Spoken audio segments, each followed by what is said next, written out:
Welcome race fans, NAGP, Thursday night GT1 racing. I'm Jack Ivy and I'm along with,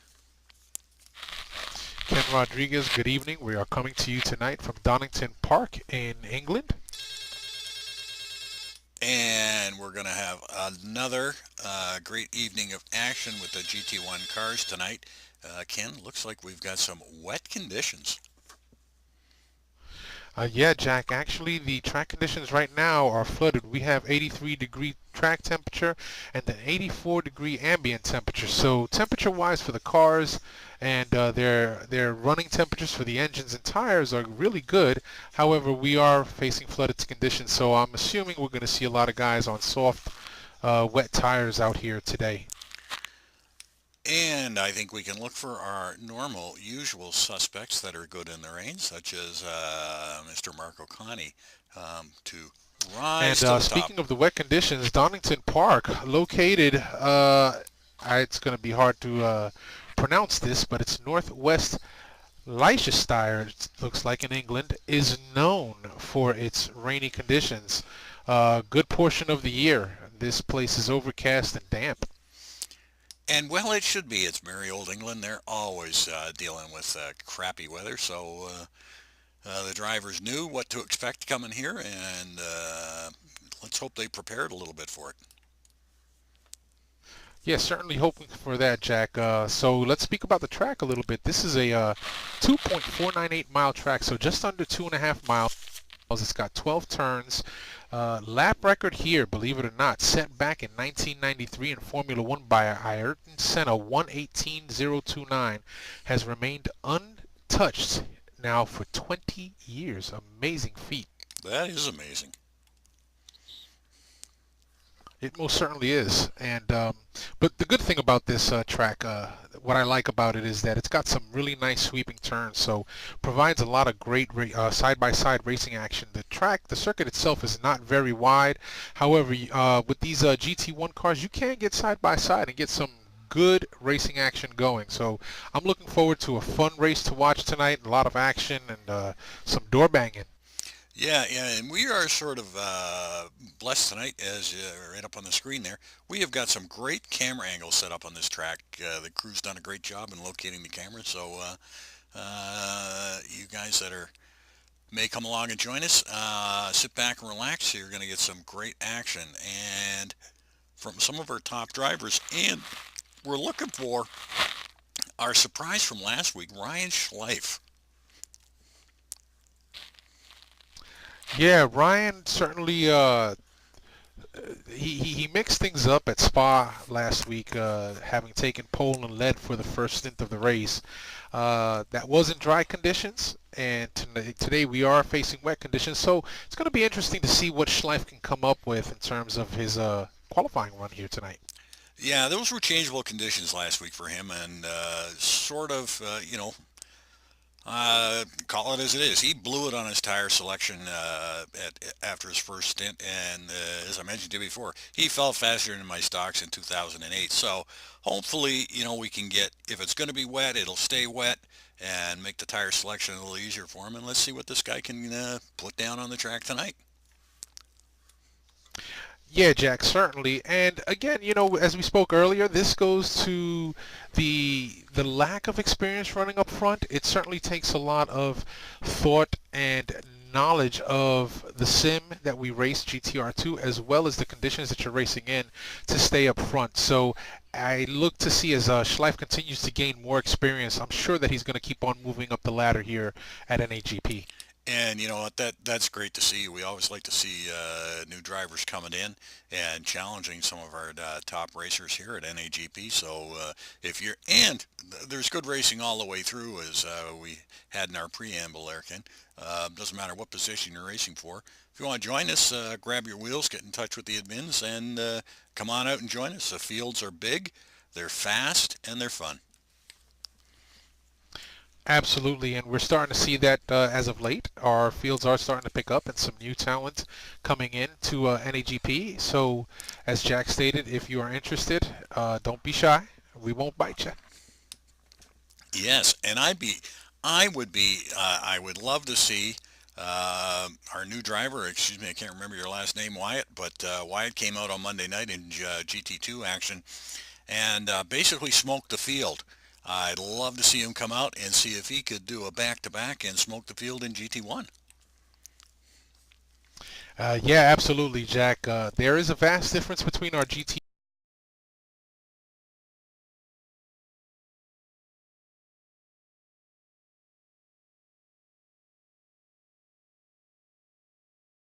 of power and tons of top end.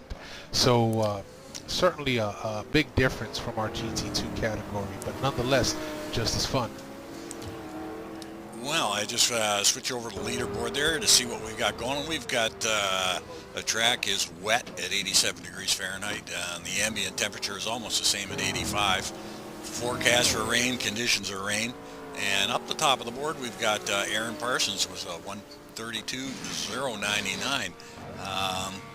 Boy, sort of come out of the blue there. I didn't see him in the early practice much, but laying down some good times already. Certainly is for these wet conditions, Jack. Earlier in dry conditions during practice, I saw that the top time was in the 1.25 range. So this is not too bad considering that we just went from flooded to wet. It shows that these guys are pushing hard nonetheless during qualifying, trying to get the best time out there. Yep, so Mr. Parsons in the lead at the leader right now, and Marty Eiran and David Pohl. Ryan Schleif, as we talked earlier, he's putting up a 4th place there in the wet, so Ryan's actually got some wet track speed under his belt. Certainly does, and I'm just quickly on board with Eiran Parsons as he goes around the track right now. An interesting note here, coming down the front straight, if you notice the pit exit here, an interesting note and topic of conversation earlier, when you're coming out of pit road, you are coming out right onto the racing line. These guys are screaming at about 200 kilometers per hour coming down that front straightaway, and you got to be very careful there. Yeah, this is going to be very dicey at during the pit rotation cycle, as these guys are motoring like mad to get out of the pit lane, and as you said, screaming down the straight into a heavy braking zone. So we can look for some action there. Yeah, certainly. Turn 1, great opportunity for passing. That is a corner that's typically taken very wide because as you're sweeping down, you then cut to the inside of the track. But again, a great area for side-by-side racing. Great overtaking opportunities there as well. Well, I was just on board there with Eiran Parsons, and he's just clipped a little bit more time off his provisional P1. Yeah, he certainly did with a 131.288. So he's picking up the pace here, and I'm pretty sure that his tires are starting to come in as well. So the Wonder from Down Under, followed by White Lightning Alex White out of England in P2 in the big Ford GT. Do you think the Ford GT is maybe going to have an advantage because of the big wide stance and heavy weight of the car, Ken? Yeah, absolutely. Not only that, Jack, the Ford GT has a great lateral balance, so its transitions from left to right, even though it is a heavy car, are quite well and suited to this track. Again, no really hard, sharp turns except for the hairpin. So the Ford GT certainly suited for this track. Well, then, that being said, I would say Mr. Conti's in an appropriate car for this track as well, and being in the Ford GT. Yep, absolutely. Absolutely he is. And I'm just really quickly looking at the leaderboard for some weight penalty. I am just blown away. Switching topics here, we're at 1 quick second. David Rowley carrying 154 pounds of ballast. That's a lot of weight. Well, again, I have heard the pit wizard Chris Moses comment in the past that if the track is flooded and wet, all that weight might not be as bad as it sounds. And perhaps not. The only thing I see suffering with the folks that are carrying ballast here is the acceleration out of some of the slower corners. In wet conditions, as you said, it may not be such a bad thing. Just the acceleration may suffer a bit. Well, top 10, we've got Salem Montgomery. Mark O'Connie in 9th. John Ludden up to P8. Ryan Schleif in 7. David Poole, no surprise here, in 6. Chris Moses in 5. Marty Eiran in 4th. Andre Prado in 3rd. Alex White in 2nd. And Aaron Parsons with the provisional P1 so far. So all our top drivers are performing well, and good to see Ludden and Schleif up there. Absolutely, and Aaron Parsons just continues to get a little faster here. He just posted up a 130.6, so started with a 132 and dropped it down about 2 seconds over the course of the last 10 minutes. Well, he will get faster as it goes on, and if there is any drying of this track, we can look for Aaron to be out there last to take advantage of that drying track. Yep, absolutely. And just watching Salem Montgomery, who just made a huge leap from 10th to 5th with a 132.2. Well, one guy who is absent here that we don't see on track right now, and there is a reason for it, is John Sportelli. John ended up with a nope.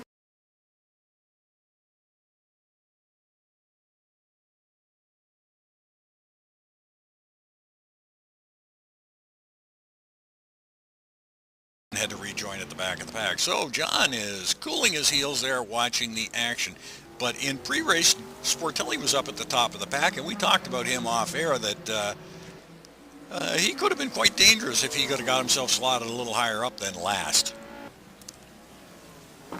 Absolutely, John Sportelli, he's his driving skills have improved so much from last season. I look forward to him moving up here, even in the wet conditions, or if we end up with wet conditions during the race. But nonetheless, it's an hour and a half. There's a lot of racing to be had tonight after qualifying, so certainly I'm going to look for Sportelli to make his moves early on and situate himself into a comfortable position where he can just pick them off one by one. Yeah, and, mentioning that incident with Sportelli and Monroy didn't do himself any favors because entering La Source last week at Spa, he hit Mike Tressler, causing Tressler to spin off, and then Monroy, in attempting to rejoin, spun Tressler again. So the two of them, Sportelli and Monroy, both sitting out qualifying this week. Other than that, we picked up, Andre Cole picked up 20 kilos for a timestamp incident with Ian Jolicoeur. And a bunch of drivers picked up our at-fault contact point system, which is new this year. Sportelli with 1, Cole with 1, Calderon with 1, and Gup Douglas gets 2. Wow, 2 in one race. That's quite a bit. Smarten up there, Gupper. You can do better than that, so keep it clean this time out. Yeah, absolutely. And there's an understandable anticipation at the starts of the races and on the first lap. Everybody is vying for position. Don't want the leaders to get too far ahead, especially if you're a fast guy that's serving a no qual from a previous race. So the best thing that these drivers can do on that first lap is find a niche where they fit, and you know what? Start picking them off one by one. If you're fast, you're going to be fast no matter what. And you don't need to be at the front by the first turn or by the first lap. Just settle into a position, pick them off one by one. An hour and a half of racing here at GT1, plenty of time to make up positions. I couldn't agree with you more. It's there's nothing more terrifying for me as a backpacker to have one of our fastest drivers starting behind me. Quite often I'll make a mention on the pre-race drivers meeting that, guys, you're faster than me. I'll give you plenty of room. Go around. I'll let you by easy. Just don't take me out of the race early. So they're fast enough. They've got the time. So, the guys like Sportelli and Monroy starting at the back, they know they're going to gain their spots back. It may take a lap or two. A little bit of patience is all it takes. Absolutely, and you know what? Courtesy driving goes a long way week in and week out here. And we do have some of the best talent out there in the virtual world. So I look forward to greater sportsmanship from our drivers.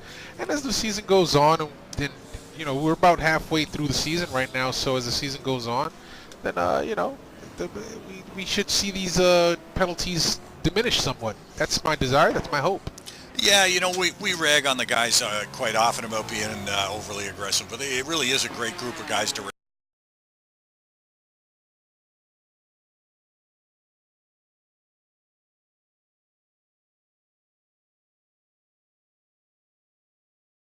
but a great bunch of guys to race with, and we're not trying to single anybody out here in the broadcast. Nope, not at all. And just quickly looking up at the leaderboard, Parsons does it again. He brings down that 130.6 down to a 130.5, and he's just continuing to get faster. Alex White about 1 second behind him with a 131.5. So the action is heating up with less than 10 minutes left. Yep, about 9.5 minutes left, and Chris Moses answering Salem Montgomery's jump from 10 to 5th with a faster lap time, putting Chris Moses back up in the 5th spot. Marty Eiran in 4th with a 131.8, David Poole 131.77. So they're all starting to motor a little quicker now. They certainly are. Ryan Schleif holding on to 9th with a 132.4. Sergio Calderon now making his move with a 132.9, moving Marco Conti out of the top 10 with a 133.2. Well, that's a great run for Calderon. It certainly is. Rich Roman holding down the 12th right now with 133.3. Mike Gratrix up in 13th with a 133.4. Way to go, Mike. Al Merriman down in 14th, 133.4 as well. Yeah, that is a great qualifying effort by Mike Gratrix. So go, Mike, go. Yeah, Mike always saying he always fares better in GT1 than he does in GT2, and it's pretty evident with his qualifying and his race results at times. Yeah, and it's good to see Salem Montgomery up there in P6 too. Salem is just, progressed by leaps and bounds over the last half of the end of last season. So he's obviously putting the practice in, and it shows on track. Certainly does. Just going down this board here, John Wathen now holding down the 15th. Just made it from 16th to 15th with a 134.4. Andres Cole with a 134.44. And David Rowley in 17th. Matt Taylor 18th. Dan Wilkerson with a 135.7 in 19th. Kreshnik Halili in 20th with a 136.19. Paul Hall 136.7. And 22nd, Jonathan Cuppett 136.7.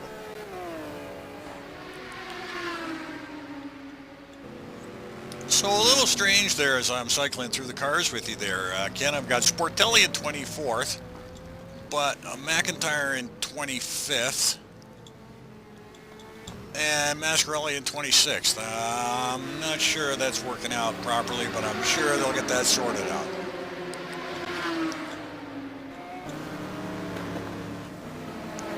I don't believe that Mascarelli's serving any no-qual penalty, right? I think he just went out on the track now to start his warm-up lap. Yeah, he's out there. He's definitely out there, giving it a try. So he's not serving any sort of a penalty as far as I'm aware of. But that's what I say. I'm sure they'll get it straightened out. No doubt before the race goes on. We have about 6 minutes, 20 seconds left to go of qualifying.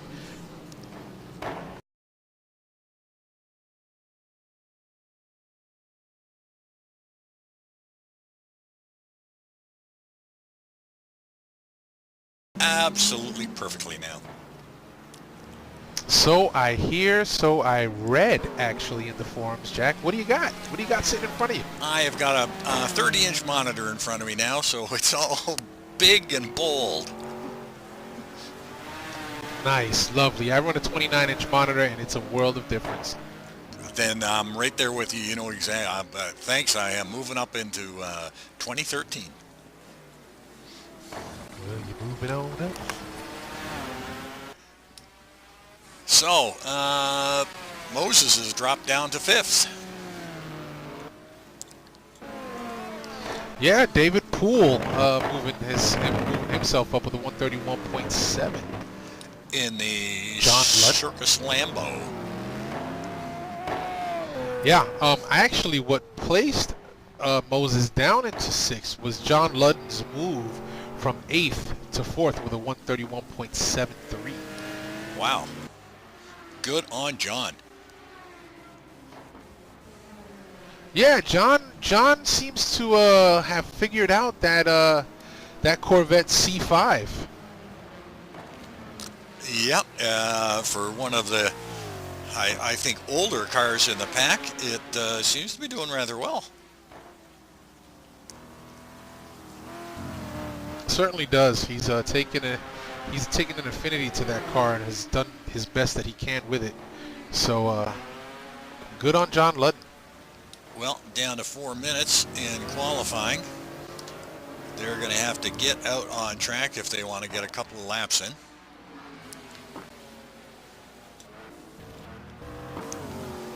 So still with Parsons up on the top.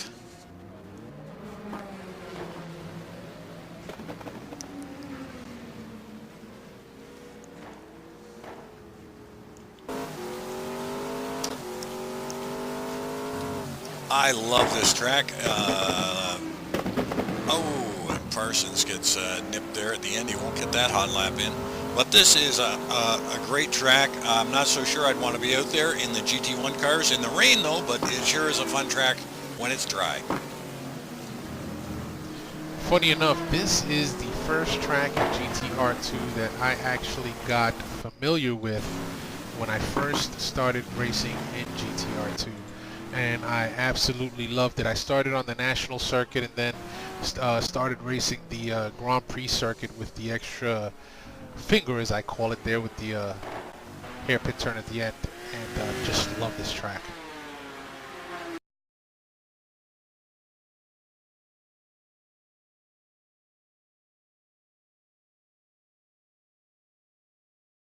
The first sector time, so we'll stay on board with David Poole and follow him around.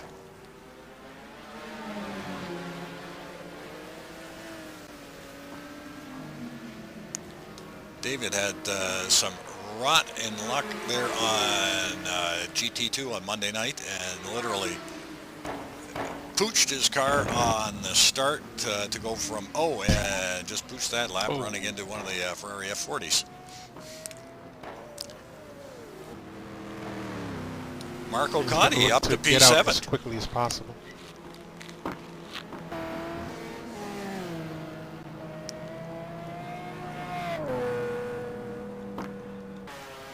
Yep, just 2 minutes left. Not enough time. If they're not out there now, they're not going to do it. Yeah, certainly not. 2 minutes left means that we'll switch over in about 3 minutes, 60 seconds after the qualifying session has ended. So these drivers need to get out there as quickly as possible and finish these qualifying laps, these hot laps. Yeah, Chris Moses is out in a hot lap now. He'll have enough time if he gets a clear one for one more lap. This lap definitely is not going to do it for him. So he may have just enough time to squeeze in one more. And this is where that experience... Here's a little bit of Yeah, this is where that experience comes in. You know, they're out there and extracting every last second out of this qualifying. Absolutely, and I was just going to say that a little bit of a surprise here tonight. Andres Prado running in ninth qualifying position. So wondering what's going on there. Typically, Andres is up within the top 5. Well, you know,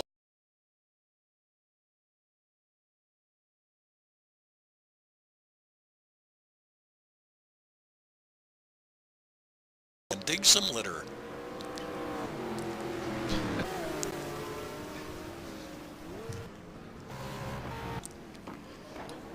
Speaking of Andres Prado, I think he's carrying 110 pounds of ballast, so could be that it's affecting him here on the track. Well, that amount of ballast definitely isn't going to help him, that's for sure. Sail him out on his, looks like, last hot lap. And let's follow him around and see if he can improve on his P6 position.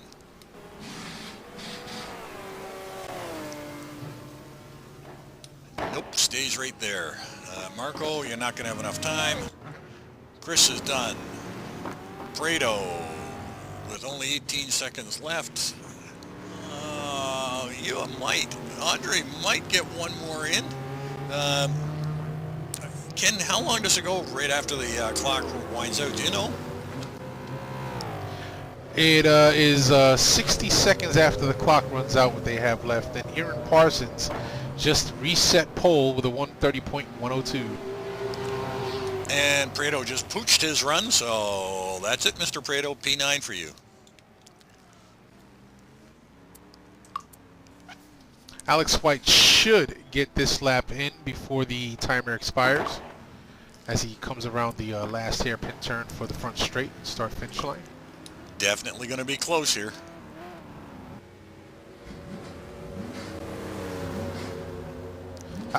He'll hold on to second. Yep, way off on that one. So, looks like we should be just about done. He's going around again. I don't know what he's going around for. Get off the track, White Lightning. Your qualifying's over. Yeah, I don't know that he realizes that he just spun it, so he'll probably just pull it off the track at this point. So we're done with qualifying here.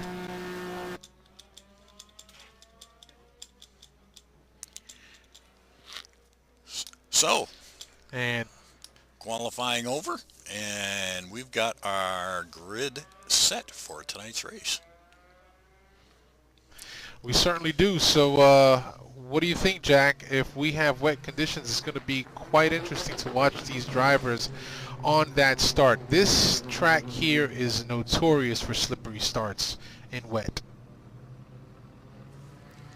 Yes, it is. And I was just up on the leaderboard there, and, well, I'm sure they'll get that straightened out. But the two guys I want to keep an eye on particularly is Ryan Schleif. I want to see how he performs in the wet. And Marco Conti. He qualified in the top 10, and we know he's good. Now, obviously, you know, Parsons and White are going to do well in the race. So they do well just about with anything they drive. So, but those other two I think are going to be interesting to watch. Absolutely, and I believe that Schleif dropped off during qualifying, so I believe he lost his qualifying time as he's been moved back to P24. Yeah, I saw that. Hey, Alex, how are you? I'm fine, how are you? Good, good. Good effort at P2 there. Yeah, thank you. We got a bit of traffic towards the end, and I think it could have improved, but it wasn't to be. I don't think it would have improved enough to get the time Ez has got, but second's good enough. Well, there you go. The wonder from down under, battling the White Lightning. We couldn't ask for anything better than that. Any tricks you're going to pull out of the hat for the start? I have a trick I used to use in the Aston that I may use, depending on the condition. Nudge, nudge, wink, wink. I know what it is, but I won't tell our viewers unless they request it on the chat board. But good on you. It looked pretty slippery out there. Was it as slippery as it looked? Yeah, at the start it was all over the place. I started qualifying session on soft wets. They were good enough, but towards the middle you could get a lap and a bit on them, and then they'd melt. So it was pretty useless through the last two corners, which is all tyre grip, no downforce, like because of the low speeds through them. And because of the melted tyres, I just couldn't improve my time. And then at the end, I found that hard wets were better than soft wets, because the soft wets were just melty. So do you think that Mr. Parsons got his time in on the softs, or did he have to go, do you think he had to go to hards as well? What did Ezra do? Probably on the soft wets. That's guesswork, but I think he probably did. Yeah, I gotta think he probably took it easy for his out lap and laid one smoking qualifying lap there, because boy, he bettered you by almost a second, and your time was no slouch there either, putting you in P2. Yeah. Anyway, thank you guys. I'm going to jump back up to the other channel and actually pop in. Ooh, it's dry. Absolutely. We look forward to Thanks, hearing from you. Alex. Take care.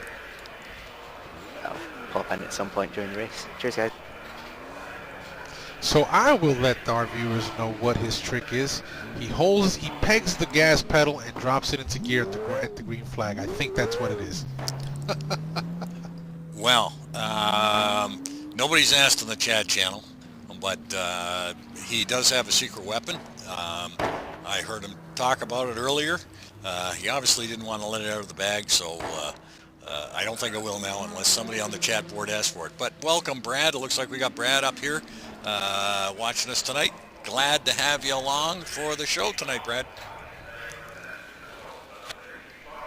Absolutely. Sounds good. Welcome, Brad, and everybody else that's watching.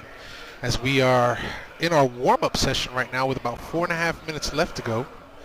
So an interesting change here in the conditions. These folks had about 45 minutes worth of practice in the wet conditions, and then we started qualifying with flooded conditions, and then it changed over to wet. And here we are in warm-up. It's 101 degree track temperature and 87 ambient, and it's dry, Jack. So interesting change.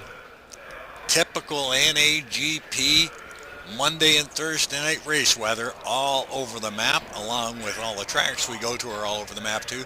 Not so typical for English countryside weather, but hey, if it is a dry race, it is going to be fairly interesting. I think it'd be more interesting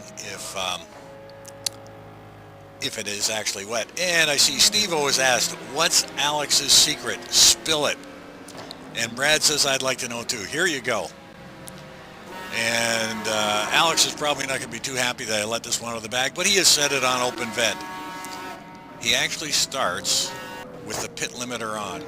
And as soon as the car starts rolling, he drops off the pit limiter. And that stops him from too much excessive wheel spin. So there you go. The viewers only, keep it to yourselves. Don't let him tell you. Don't let him know I let it out of the bag, guys. You didn't hear it here on NAGP TV. Oh, yes, you did. This is where you hear the scuttlebutt of all the GTR2 action Mondays and Thursdays. We've got Brad and Al on Mondays who do just a phenomenal job on giving us great insight and entertainment. And Ken and I are along here to liven things up on Thursday night. So there's your little insight for this Thursday and something we can all try out sometime. David Poole could have used that last Monday.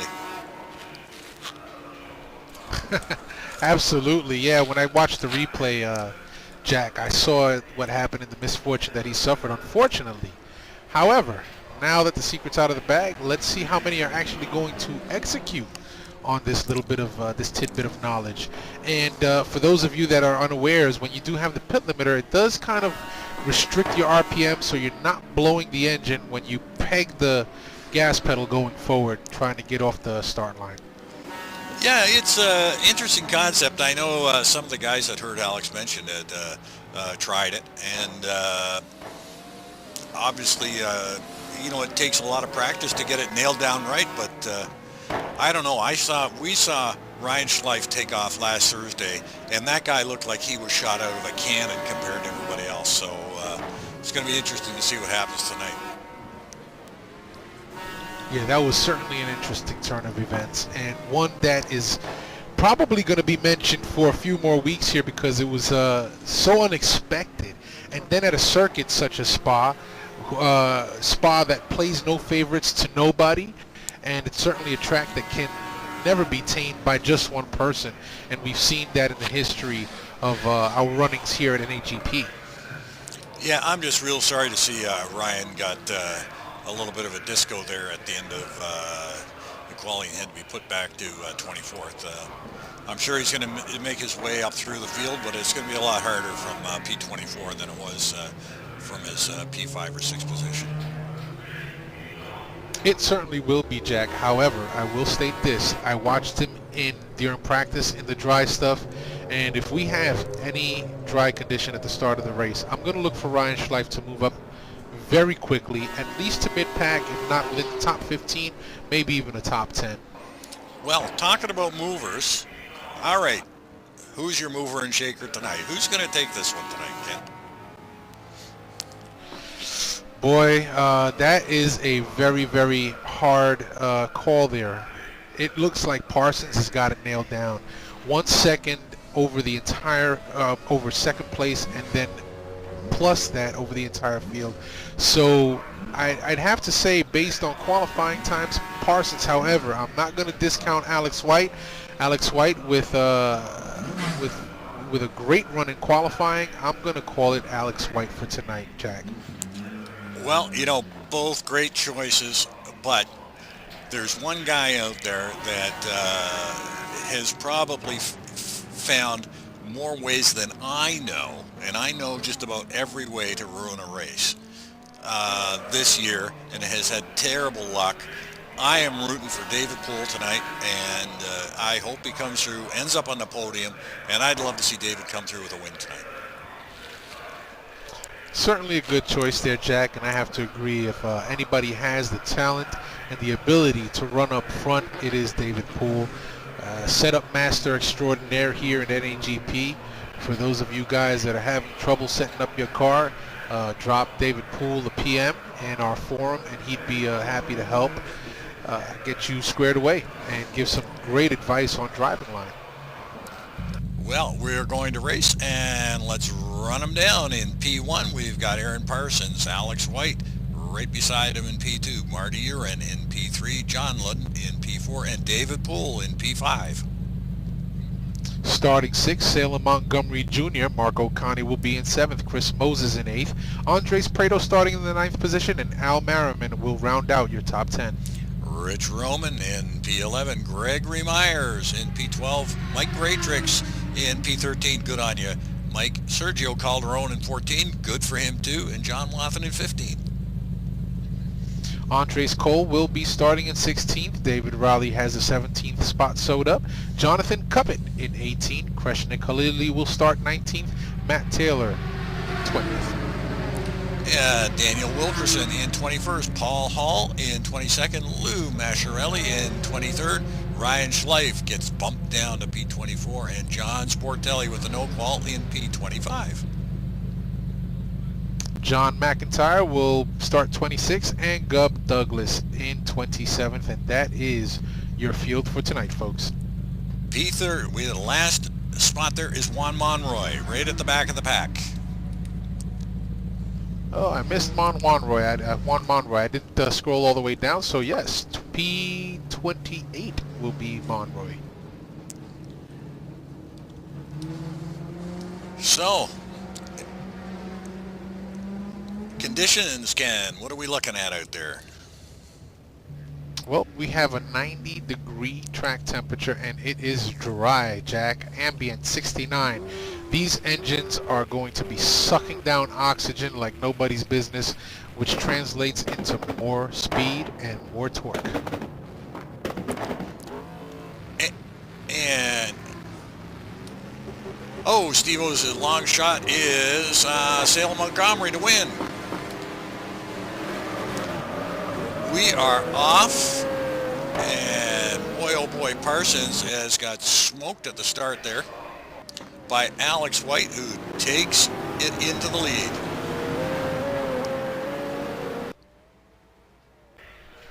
Great start by Alex White here in this, looks like we're running in the evening hours here tonight, Jack. It is an evening race into dark.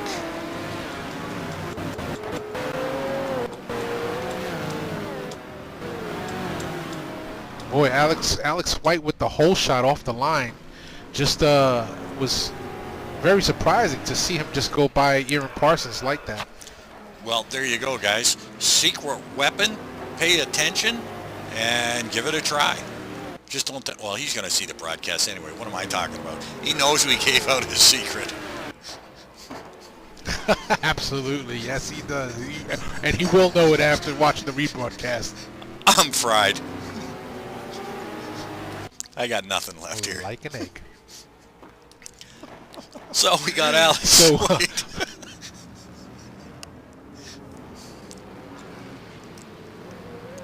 Yeah, Alex White up front, actually pulling a little gap on Eiran.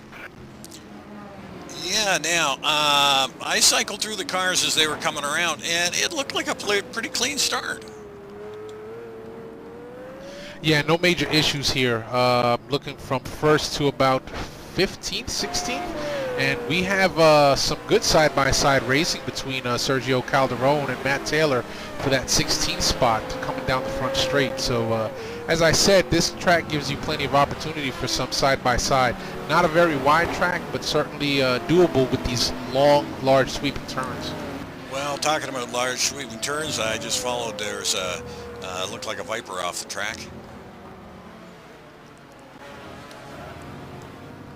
But everybody looks like they got through pretty clean. That was Cuppet that was off the track.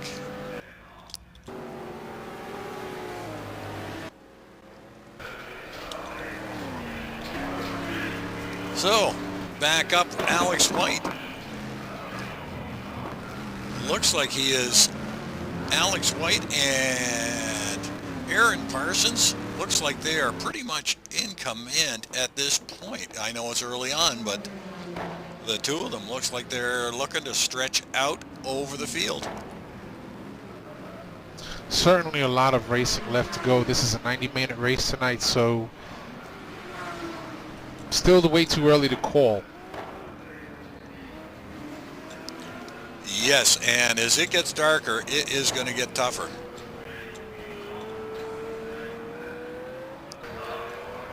A great test for these drivers tonight.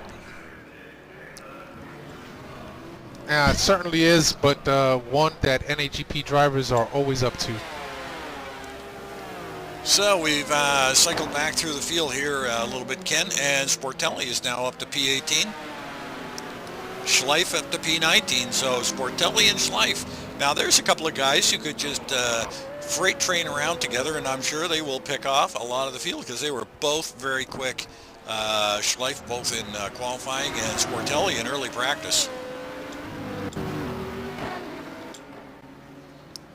Certainly two very fast drivers, fully capable of moving up into the points. So, cycled through and back up. Alex White in through the chicane. The S's.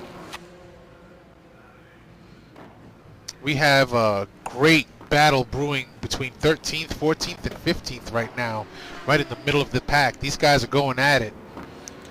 As well as third, fourth, oh, there we go. David Poole flashing his lights saying, will you get that car out of my way? I am coming through. And he is flashing his lights to Marty. And Marty, they're actually racing for position, so I'm not sure.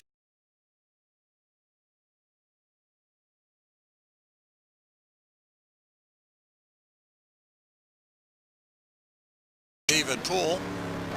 John Ludden in P4, and John has got Chris Moses all over his rear bumper, so a good test for John.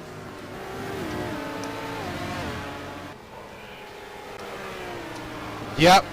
You got the pit master right behind you, or the pit wizard, sorry, right behind you. Chris Moses, John Ludden, but he's holding a very clean line around this track, not getting too intimidated by Mr. Moses. Well, I guess he is doing what he should do, and that's race and not race his rearview mirror. A little farther back into P7, we've got Marco Conti, and he's put a little bit of a spread.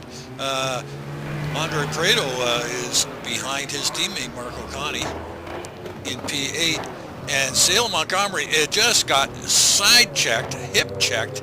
My goodness, that was ugly there.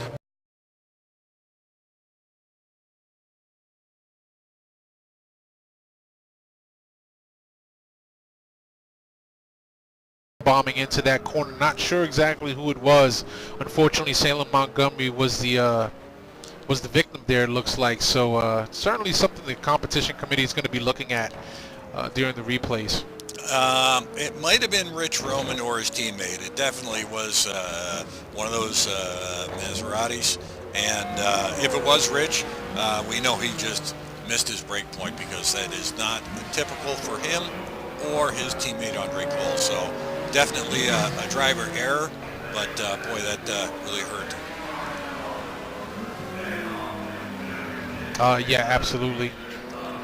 Yeah, Salem was running a good race up to that point, so lots of time, Salem. You got lots of time to make it all back up. So Sportelli up to 16th.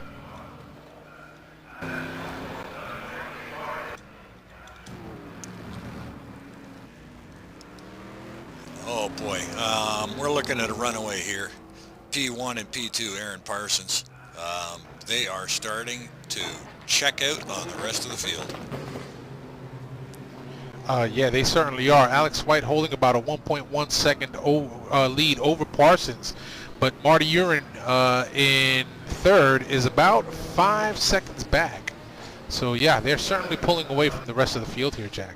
Yeah, and Steve-O, one of our viewers, wanted us to get back to Marty and David, and as per your request, we've got that on screen now. And as I said, we did see David flashing the lights at Marty, so maybe David has got a lot of pace, but Marty's saying, you want by me, you just race on by me.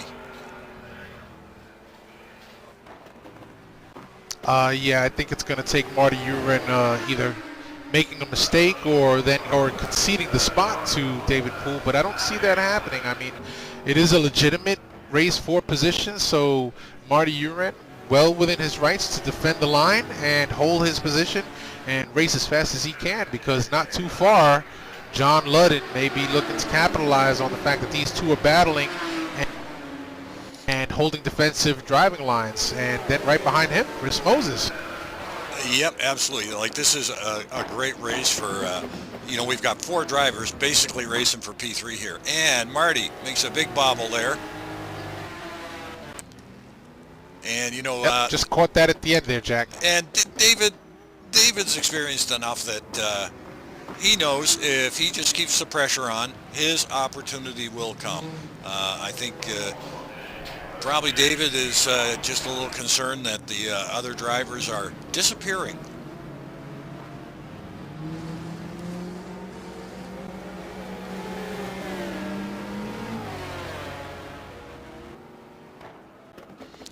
So quickly we're just going to jump up to the leaderboard there.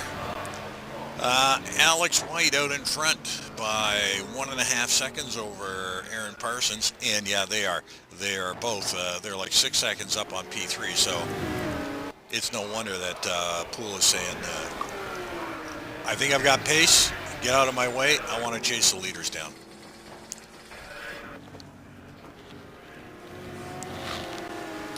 But a great battle going on here. Yeah, and Brad just posted up on the chat board.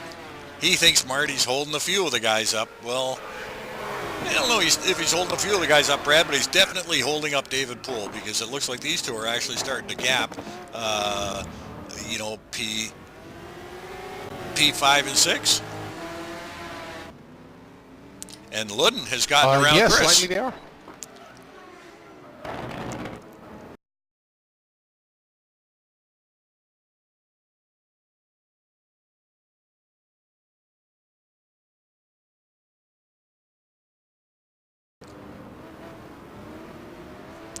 Yes, certainly he is. These folks are just trying to battle for position, but the good thing that we're seeing here, Jack, is that they're keeping it clean. Nobody's getting overly aggressive.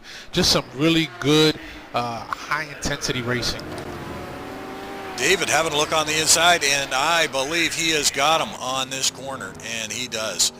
And David makes his stick, and he's probably saying, thank goodness I got by that guy. Now I'm going to try and pick up the pace. Yeah, with a 7-second lead, no easy task to make up that time, with Alex White and Eiran Parsons running 1 and 2 and putting themselves ahead of the field and gapping the field. And Marty is going to have his hands full, because John Ludden is showing a great race pace right now, and I think he is just moments away from going to take Marty.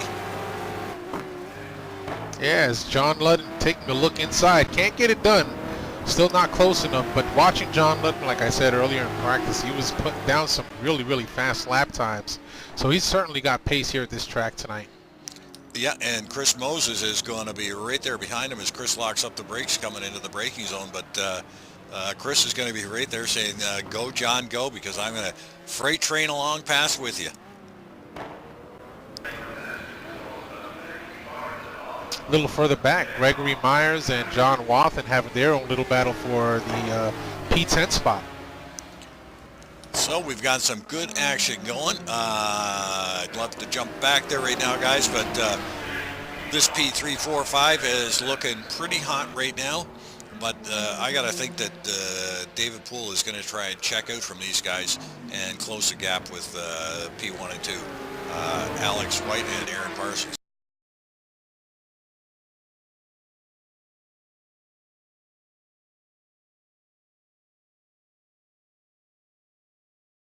Obviously putting in great amounts of practice, and he must be loving this track tonight.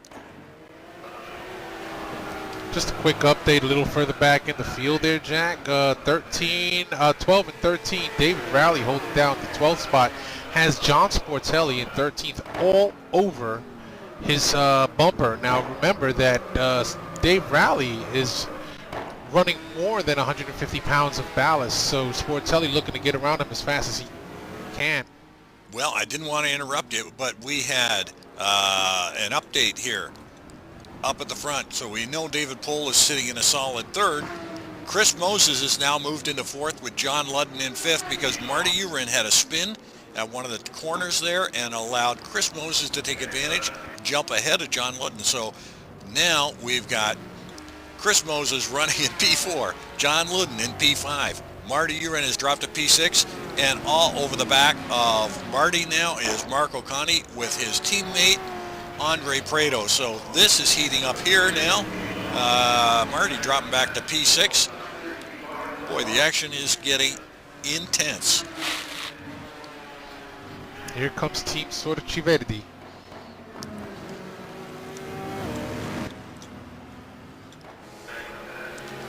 So, Prado and Al Merriman now up to P9. So, great battle going on here. Myers hanging on to P10. Wathen behind him in P11, and Sportelli, as you mentioned, now into P12.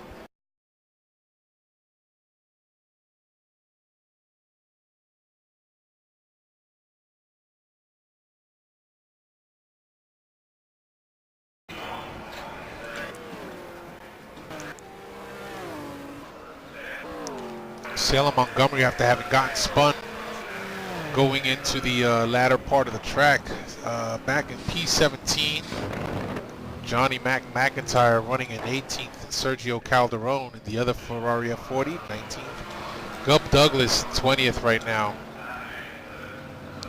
Andre Cole in 21st. Mike Greattricks in 22nd. Mike must have had something happen to him. He's dropped way back there. Krishna Khalili in 23rd. Wilkerson in 24th. Cuppet in 25th. And Lou Mascarelli in 26th. Paul Hall in 27. That sort of runs the field there. Back out in front, Alex. Sergio Calderon. Go ahead. I was just going to say, unfortunately, Sergio Calderon had an off in the switchback going into the final part of the track. And back up front, Alex White is having his lead cut down by the wonder from down under, Eiran Parsons. So, could Alex be cooking his tires early? Oh, and Alex around some lap traffic. That could have been messy, but as talented as he got around him. So is he cooking his tires off, do you think? That's a good question, Jack. I mean, he's Alex White putting down some really good lap times, 126s. So they're certainly running near qualifying pace here in the dry. No doubt that his tires have to be heating up quite a bit. So between the two cars, Any insight on who might have the tire advantage? None at all. I mean, that Celine is one beast of a car, but the Ford GT is also a beast of a car as well. So just based on the pace that these two are putting up right now, I'd say they're pretty evenly matched. Well, Mr. Parsons is definitely putting a good run on the White Lightning for this lead position. So we got a race on our hands for the P1 spot right now. Yeah, and just looking at these two, it looks like Eiran is holding a bit of a smoother line over Alex as he tries to take a look inside. Oh, and he spins it. Absolutely, caught that on the broadcast. Overcooking it. Hang on, Eiran. Lots of time, and we could see you definitely have a bit of pace, so you can close the gap.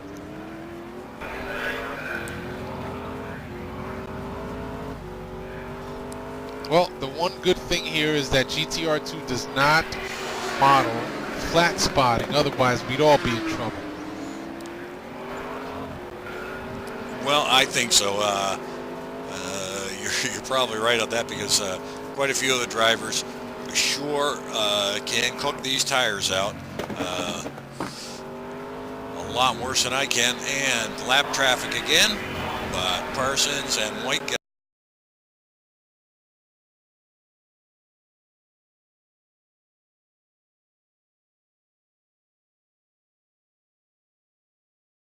It gave him a little bit of breathing room, but now Eiran has now closed that gap back down to a 1.2 from a 2.2. So certainly it looks like Eiran may have the pace here, but I wouldn't be surprised. Eiran pushing so hard may also be cooking his tires as we work lap 12 now.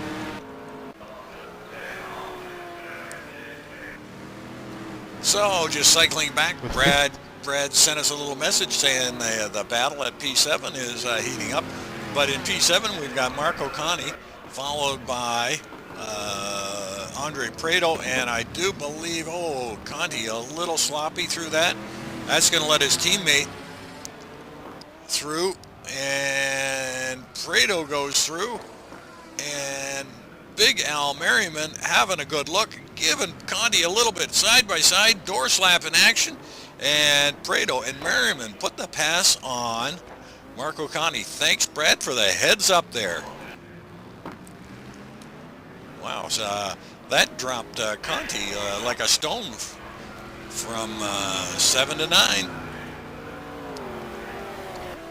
Yeah, it certainly did. And you know what, going through the Melbourne hairpin, it's kind of hard to judge at times. These cars have some serious blind spots. If you're not on the lookout, you can't quite make out your competitor that's right next to you, and certainly gives an opportunity to bang some doors there. So take it easy, guys, and be aware of your surroundings as best as you can.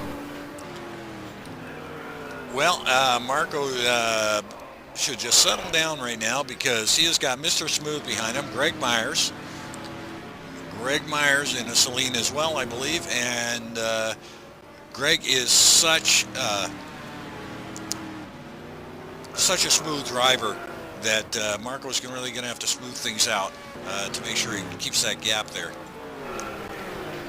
Wathen in 11 and Sportelli in 12, and Sportelli is all over the back of John Wathen at this point. Ah, man, Wathen almost cooked it going into the S's. So Greg Myers is going to have his hands full. Sportelli down on the inside, and on the out.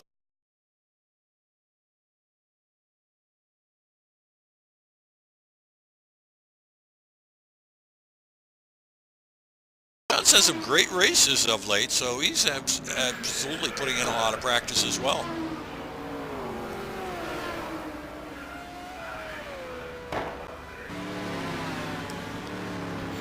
Down into the braking zone, Wathen all over the back of Sportelli.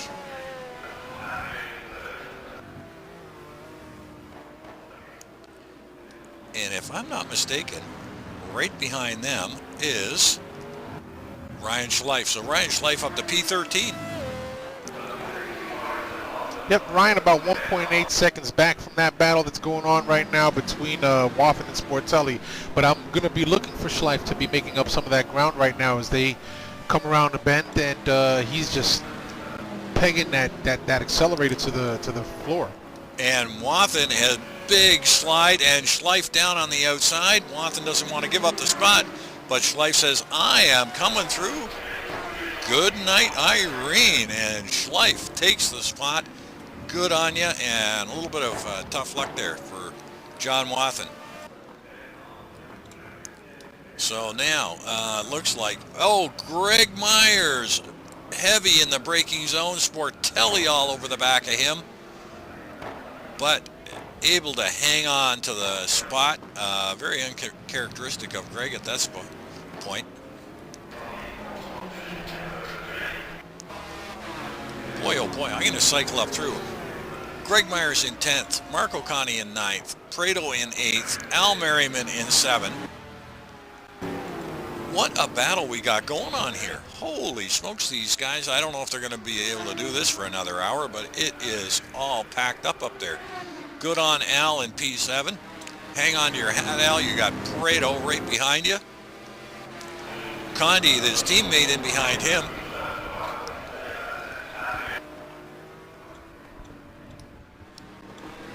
Myers and Sportelli are duking it out, but they are actually gaining on Conti, so Conti's going to have his hands full in another lap or two.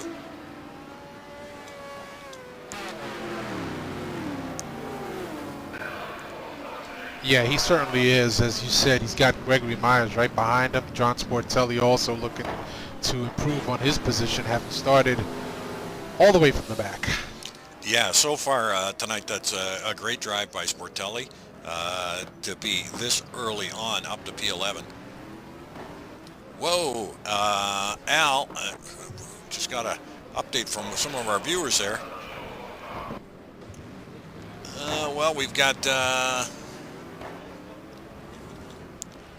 Big Al Merriman is still in P7, and Al has taken the position away from Andre Prado. Thanks, Brad.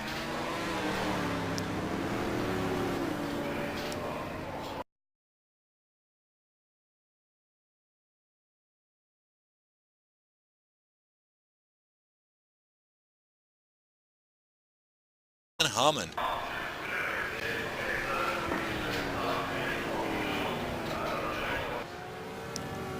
Up front, Alex White coming up on some lap traffic, giving Eiran Parsons an opportunity to have closed the gap to within less than a second. Boy, oh boy, there is so much action going on here tonight, folks. You're going to have to excuse our cameramen. We don't know where we're going next.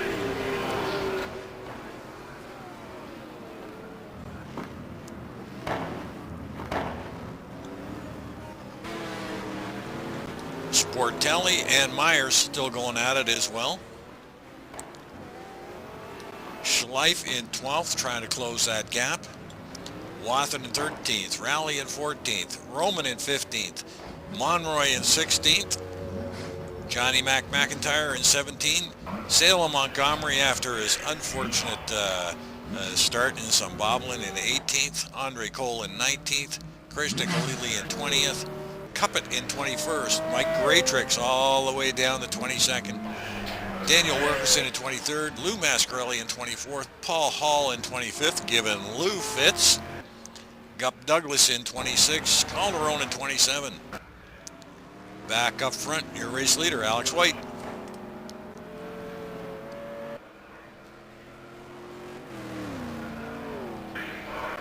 Hey, thanks, Brad. Keeps up, tighten up chats. Keep it coming, Brad.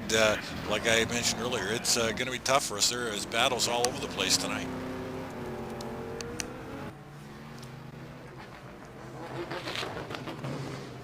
Gee, Ken, we may end up needing 3 commentators up here to keep track of everything that's going on. Yeah, these short tracks like this, Jack, they're a handful to keep on top of, with so many racers going at it the way they are. They are indeed, and our race leader, Alex White and Eiran Parsons, They're still going at it tooth and nail too, but you know what? That's the fun of this whole thing. I mean, it's great to get somebody who's running great at your pace, and it's all about keeping it smooth and not making a mistake. Yep, absolutely. I just jumped on board here with Chris Moses, who is trying to close the gap down on David Poole. He's about 2.1 seconds back, but Chris Moses is on the move here, starting to close gaps. Just jumped over the leaderboard to take a quick look here, and you're right. Poole is about 7 seconds behind Eiran Parsons, but he better step on the gas pedal because he has got the pit wizard, Chris Moses, closing in within a couple of seconds on him as well.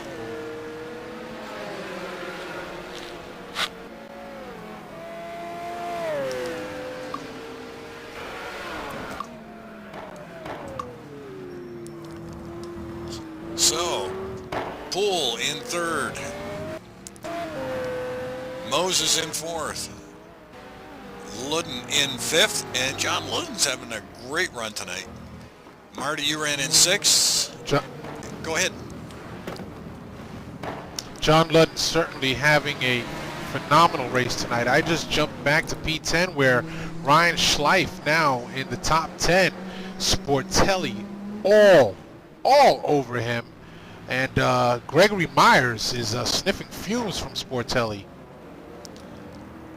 Well, that means Sportelli must have got around Greg Myers. So we missed that pass, but sorry folks, we can't get them all, but we're doing our best. But Schleif up to P10. Now that is a great move there. So I would say that Sportelli and Myers must have got tangled up to allow Schleif to get through. And here's the interesting thing is that Schleif is only 2 seconds behind Conti. So interesting developments here. Yes, it is going to be interesting because we know that Ryan has some great dry track speed under his belt.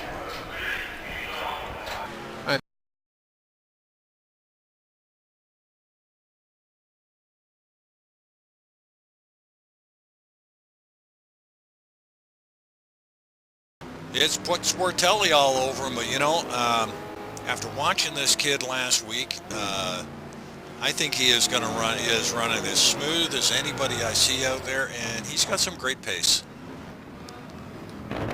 Again, up to lap traffic on Lou Massarelli. But Schleif around easy, and looks like Sportelli might get held up, and no, Lou hanging to the outside and saying go on the inside there, but oh boy, Sportelli did not come out of that one too clean. Nope, he overshot his braking zone and nearly lost it in the hairpin. Myers through, he's by Liquid Lou, and all good. Wathen in the 13, Roman in the 14, Juan Monroy in the 15. Looks like Juan's got a little bit of damage on the front of that Ferrari. Rally in 16, McIntyre 17, Montgomery in 18, Cole 19, Halili 20, Graytrix 21, Cuppet 22, Wilkerson 23, Mascherelli in 24, Paul Hall 25, and Gup Douglas 26, Calderon in 27. Yeah, Calderon tonight with some unfortunate luck. Yeah, he had some pretty good pace going on in the qualification there. Probably would have been hoping for the rain. I don't know if we're going to get any inclement weather. But I'm back out on front with Alex White, and it looks like Eiran Parsons is hanging on to the back of White.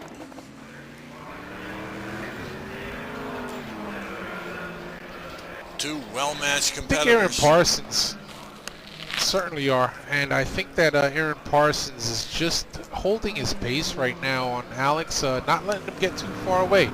I think we may see this one play out in the pits. What do you think, Jack? As you mentioned that, Parsons puts on a burst of speed and has a look on the inside, and I don't know. I don't know if Parsons, they're both great in the pits, so Parsons may want to get this done before we go into the pits. But it might be a bit of a strategy to follow White around until pit time and try to make the jump in the pit.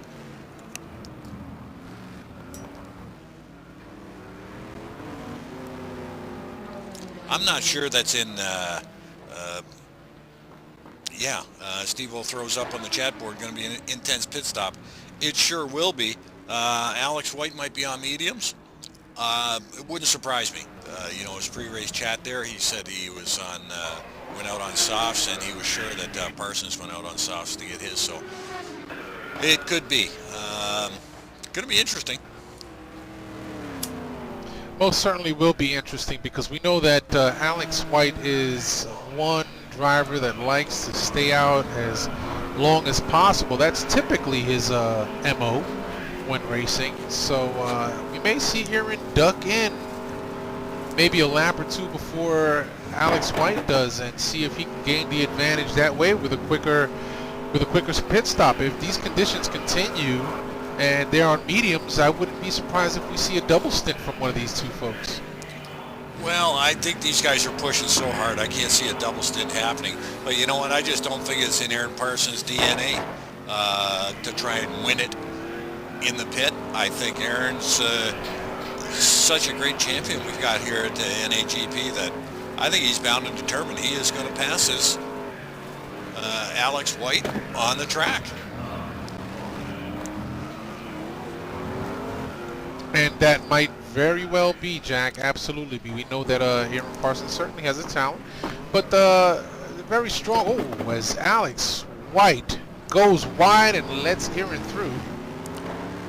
And I think that's just what Eiran wanted. Hey, my turn to lead, you follow.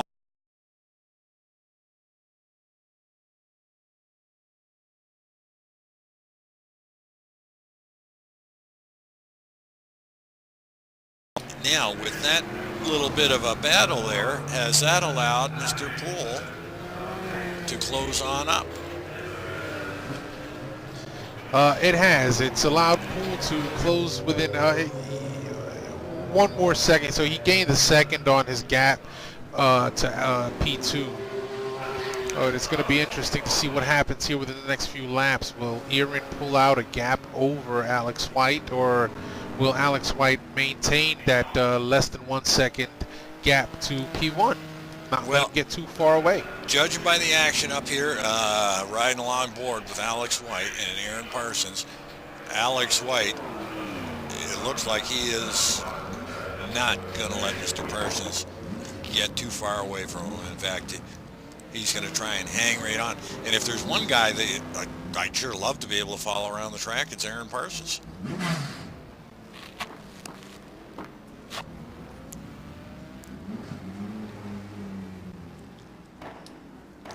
But Parsons is maybe just squeaking out a little bit of breathing room. Perhaps, but they do have some lap traffic coming up ahead, down at the end of the front straight here, Jack. Yes, and that can be the monkey wrench in the mechanic's toolbox. That it can be. However, having seen Eiran Parsons, the way he drives, certainly no stranger to passing lap traffic. As long as he gets an opportunity, all you got to do is just give him a car width and he will whiz on by, and you can keep on racing your race and he'll race his. So, as I cycle down through, everybody is relatively getting themselves spaced out. Andre Prado is down to P8. Ryan Schleif into P9. Connie is in 10, but this is a battle here. We've got Connie and Sportelli. I'm going to stick on this one for a little bit and jump on board with John Sportelli.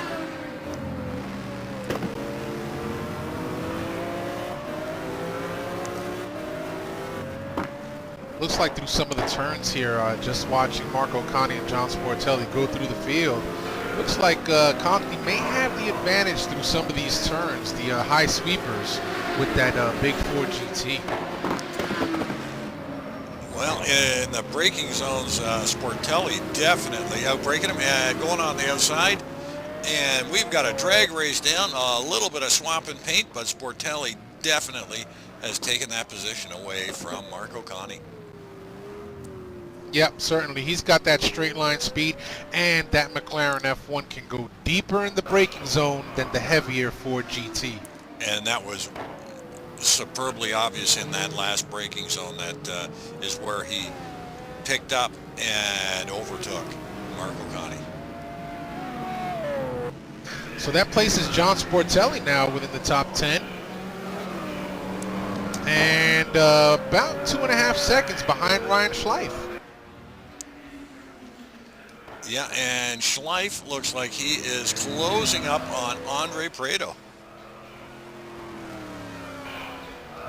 Certainly no surprise there. Schleif showing vast improvement over the last 2 weeks, these last two events, Spa and now Donington. So certainly going to be interesting to watch him throughout the remainder of the race. The ambient temperature keeps dropping. However, our conditions are and our forecasts are calling for clear skies and a dry track.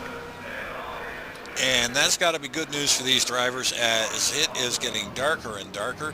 But I am on board here with Prado, a big bobble coming out of the S's there, and Schleif all over the back of him saying, do that again and I am going to blow by you.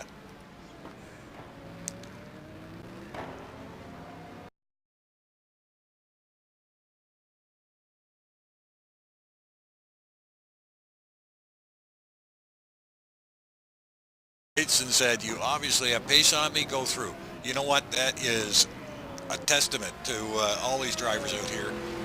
Boy, oh boy, what sportsmanship. Yeah, absolutely great sportsmanship there. And, you know, you don't want to get into a tangle with a car that's faster than you. You don't want to ruin anybody's night.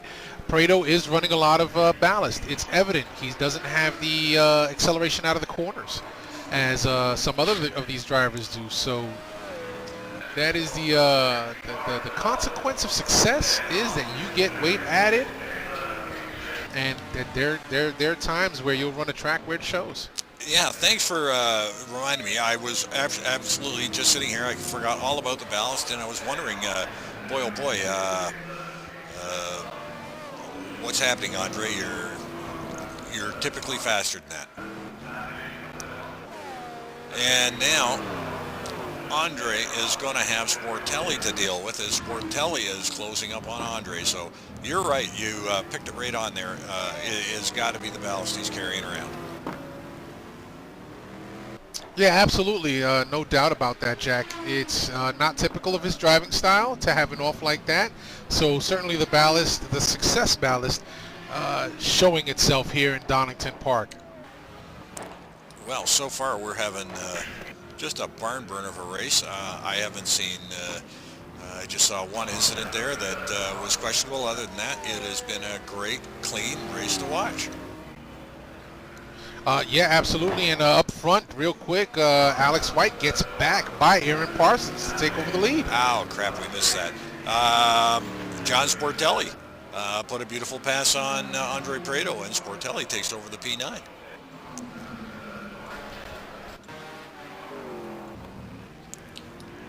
Yep. Boy, I am sure we're going to hear from Andres Prado in the forum. Yeah, and back up front, sorry folks, we missed that leader change, but boy, there is lots of great action here. Still seeing some great racing here. So White and Parsons swapping positions as we move on in this 1.5 hour 62 lap race, and Parsons having a better line going through that last corner, but not able to capitalize.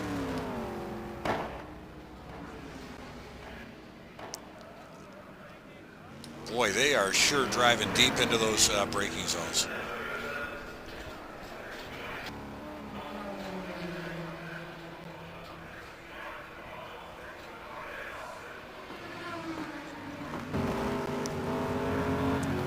Yeah, they sure are, Jack.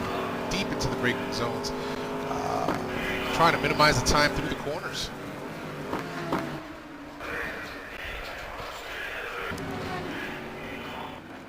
Yep, and as those two duke it out, David Poole, running by himself in P3, has a great opportunity here if he can just step it up a little bit to try and reel these two guys in.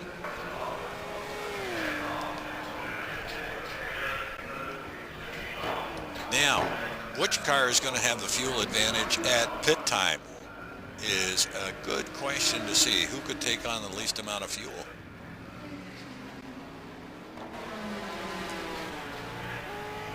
Well, we see that Marty Eiran did duck into the pits right now, so he's the early pit right now. We're working on lap 28, so no surprise that these folks are starting to duck into the pits. This race is scheduled to go a maximum distance of 62 laps. Well, that might be a little early, but he's obviously within his within his fuel window. And Brad comes back. Folks out there, Brad Maris, our driver instructor extraordinaire here at NAGP, has informed us that the Saleen has a better fuel consumption rate, so he may be able to take on a little less fuel and chop a second or so, and that's all these guys need, a second or so off his pit time. Big thing is get in and out clean without suffering a pit lane violation.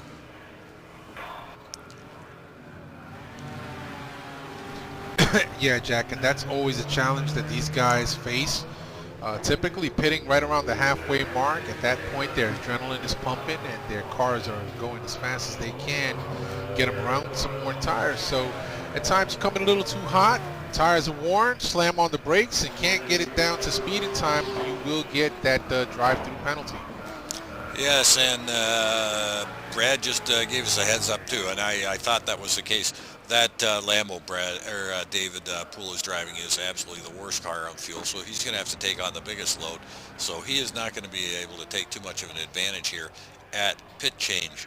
Back in P4, we've got Chris Moses sort of running quietly by himself. John Ludden is pushing really hard, had a couple of bobbles, tried to reel in pit wizard Chris Moses.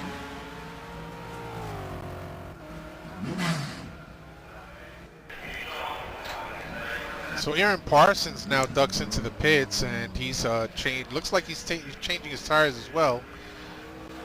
Moves David Poole up into the second spot. Chris Moses up to third, and John Ludden to fourth. So Parsons in the pits, Sportelli in the pits.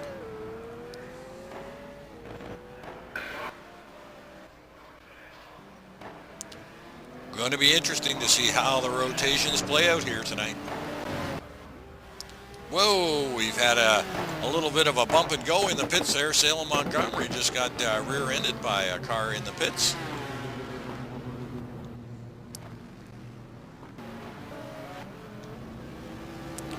And that was David Rowley who rear-ended Salem Montgomery coming out of the pits. So David's going to pick up some aero damage before he even gets out of pit lane. Ouch, that's gotta hurt. Alex White dives into the pits.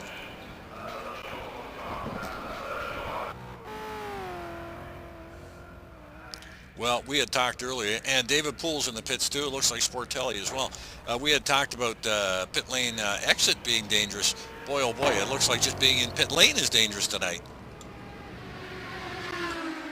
Yeah, absolutely. This is a very short pit lane, very narrow as well. So the drivers have to be on their P's and Q's when coming in. Again, they're coming in hot right off the front straightaway, as well as leaving the pit when where you're going right out onto the racing line. Yeah, very. Hey, Alex, how you doing tonight? Sweating madly. Great race, the two of you are duking it out. We're loving it here on the broadcast booth. How are the tires holding up? Tires towards the end were a mess. Changing compound to hard compound for this second stint. Hopefully try and get them to stay on a bit better, but I think Iz is going to have a huge lead when he jump out. Well, But I'll try and close it. Well, we're enjoying the action. We're trying to catch most of it. Great on yous for swapping positions for us. It's looking great out there, and good luck for the rest of the race. Thank you. Yeah, there goes Ezza. Right. Operation Catch Ezza time. Absolutely. Go get them. There you go, folks. Your, at some point, P1 driver, Alex White, out of the UK. Going to get out and chase down Eiran Parsons out of Australia.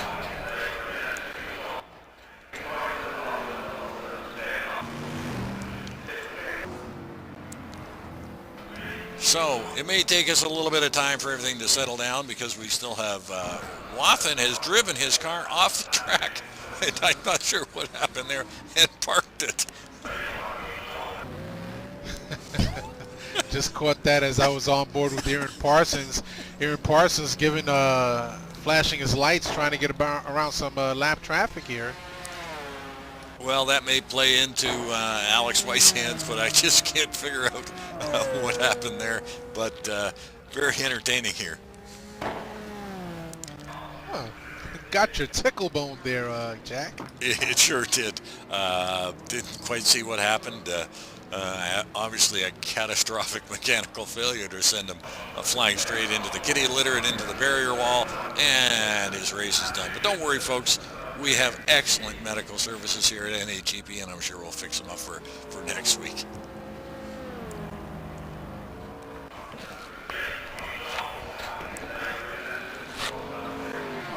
So, Eiran Parsons back up to 1, and Alex White to P2.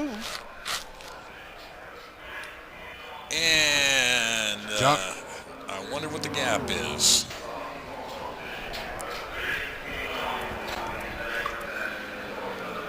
Wow. So right now, yeah. Go ahead, Ken.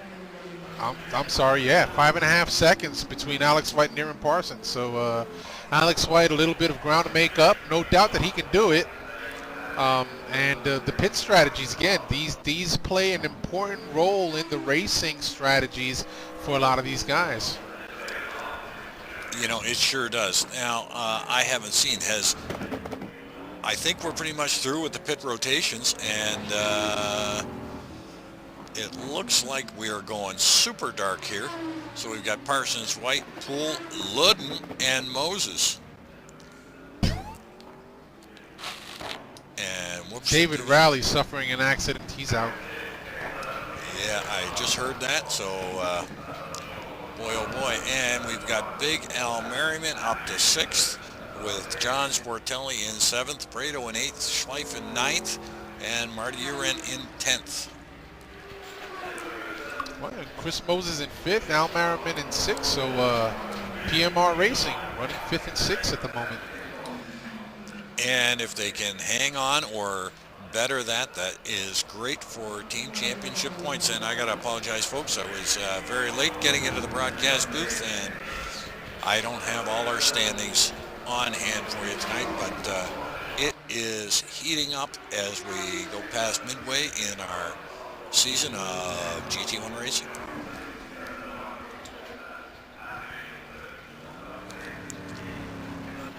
So, we did have a little heads up in a chat by Alex White there in the pit stop break.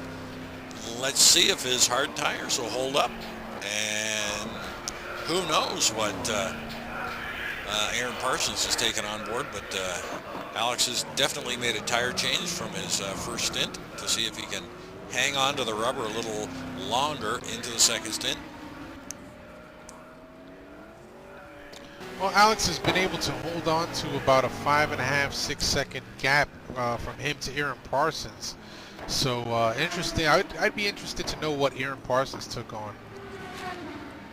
Well, I'd be interested to know what John Ludden has got in his tank tonight, because he is running a beautiful race in that Corvette tonight.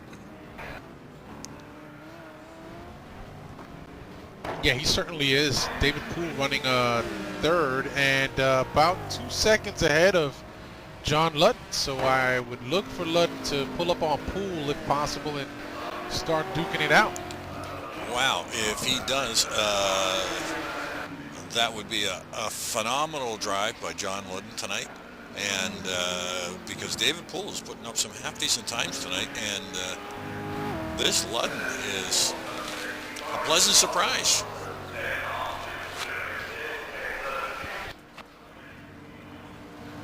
Yeah, certainly is, and his teammate Paul Hall, although he's 1 lap down, he is in the last points-paying position and driving a very clean race.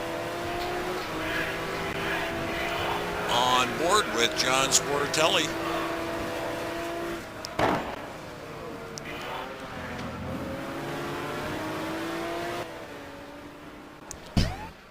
John currently hunting down Big Al Merriman for that P6.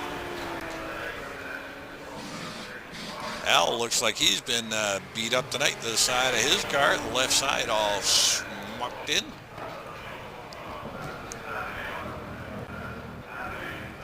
Somebody didn't like the shape of the F40, decided to redesign it. Yeah, you know, it's an older model. It probably needs a little bit of body work to stay competitive anyway, especially up against some of the newer cars like that McLaren. Yeah, interestingly enough, Sportelli had pulled right up on Al Merriman, but Al looked to gap a little bit over Sportelli. But again, that Ferrari McLaren has phenomenal straight line speed and can go deep into that braking zone. So certainly an advantage there. Yeah, and they're having fun out there tonight in the dark at Donington. You know, I'm sort of pleased to see that we're not having to deal with both of these conditions. A night race in the dark, you know, super hard on the equipment, both virtually and physically as well.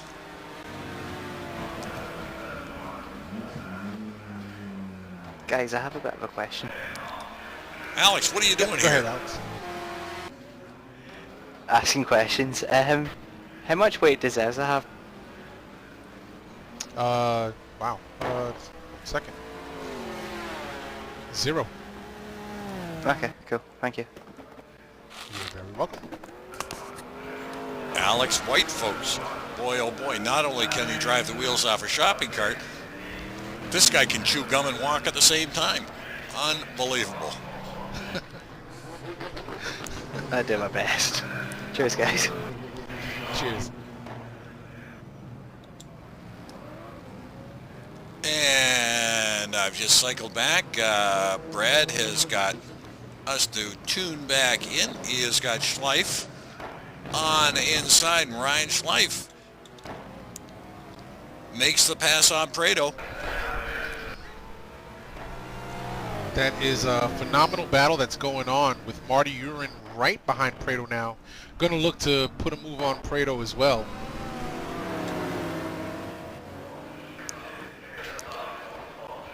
Well, Marty finding some turns of speed late, but again, as you mentioned, Prado, you know, he's carrying around a couple of cement blocks in there tonight. Yeah, and you know, interestingly enough here, Jack, for Prado, a driver of his caliber, I'm really surprised to see the huge effect that the ballast seems to be having on his car. It looks like it's upsetting the balance of the car, because we've seen some of our top drivers carry huge amounts of ballast and still run up front within top 5, top 10. So a little bit of a surprise here. Not sure that Prado may have found the optimal setup for the car for Donington Park tonight, carrying all that weight around. Yeah, and we've seen Prado carry weight before, and you know, to little hindrance.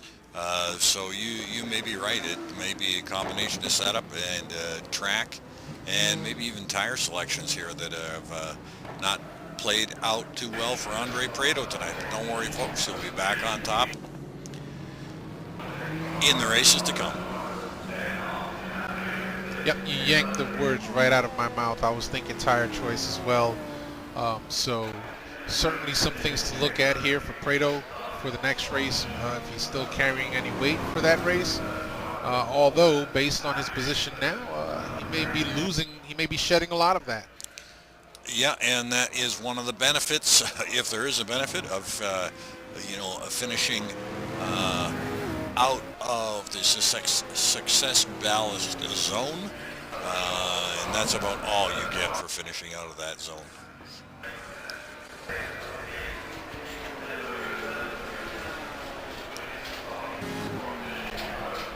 But Marco Cani running strong in 13th, his teammate. Prado's teammate running strong in 13th, albeit he's got Roman not too far behind, about 9/10 of a second. And he's got, and back up front, we sort of missed that. Sportelli has gotten around Big Alice out in front of Sportelli.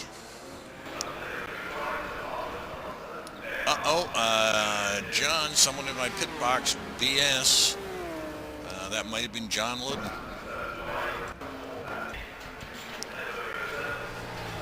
Oh, so John Ludden. David Rowley, I got a stop and go. So they're all chatting in tonight.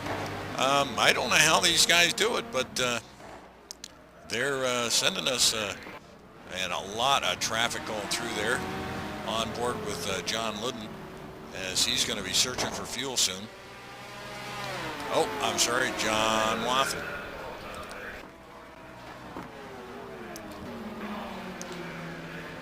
So we've got hijinks going on in the pit stalls, hijinks with the lap traffic. There's a lot going on here still, folks.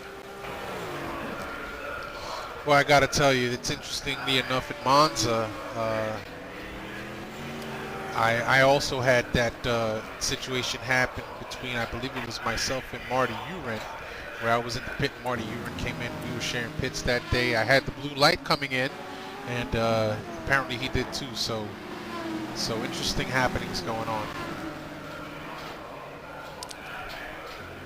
So Rally calling it a night, and good to see you up here on the broadcast, Av.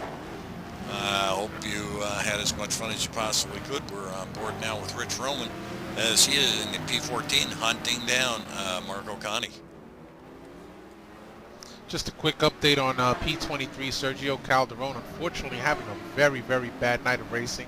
Has pulled it into the pits. Not sure what he's doing there, if he's getting some aero damage fixed or just changing tires. But unfortunately, Sergio Calderon having a really, really bad night of racing. And that's too bad, because he had some good practice times and quality times going for himself too.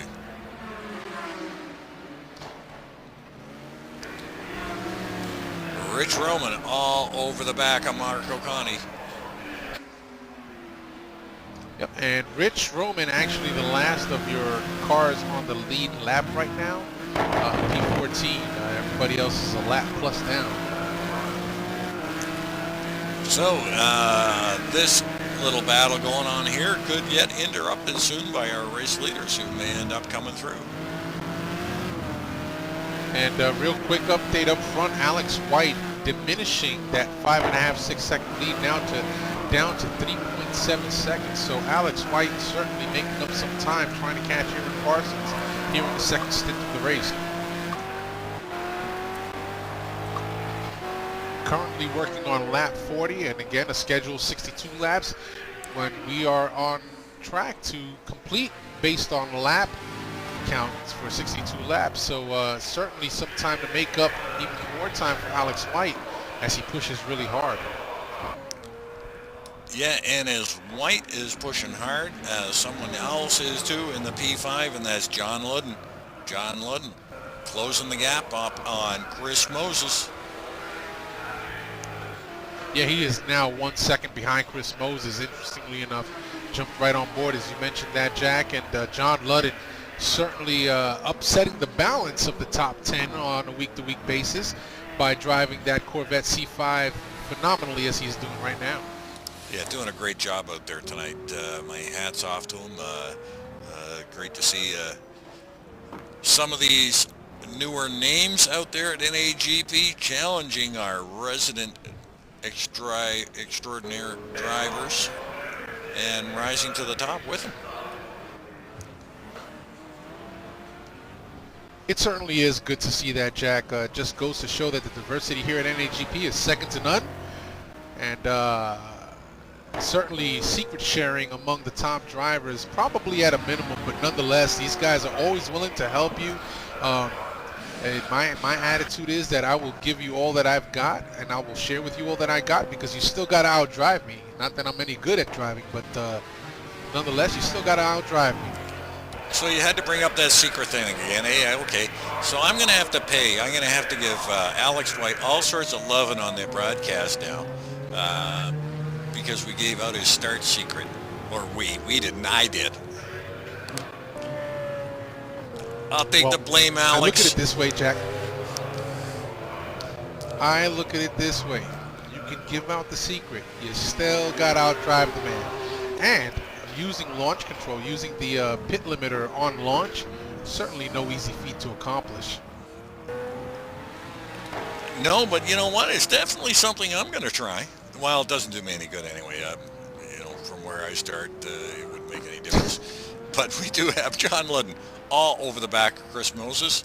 And my prediction is, Chris, you're not going to last much more than one more lap before Ludden makes the move on you. Yeah, Ludden is holding a lot tighter line, just trying to pick up a little bit of draft off of Chris Moses, which will lend itself to some fuel consumption economy there for John Ludden. Yeah, and you know, again, you know, most of the drivers are pretty cognizant of the fact if you're closing and I'm at my limit, better to let you go on through rather than risk both of the cars' night of racing. Yeah, certainly, Jack.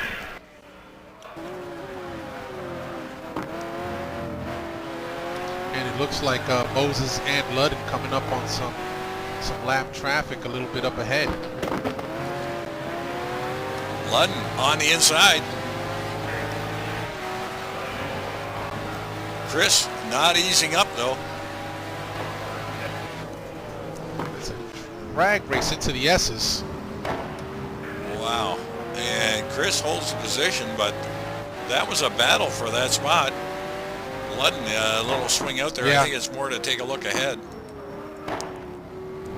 And they come up on Mike Gratrix. Mike Gratrix trying to give them some room. Mike Gratrix will stay to the inside. And Mikey quickly ran out of track. Moses, a big swing. Ludden on the inside, but he's trapped behind Moses, or behind Gratrix. Ease up, Mikey, just a little bit. Let him through. Yep. And Sure that, again, now Moses got gets held off. up by Lou Mascarelli. Boy, oh boy, that's intense. Chris artfully dancing through, but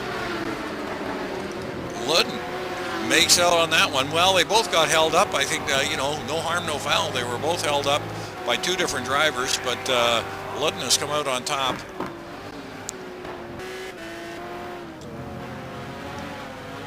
Chris sliding that Ferrari all over the track. But that is Chris's style. He likes it loose.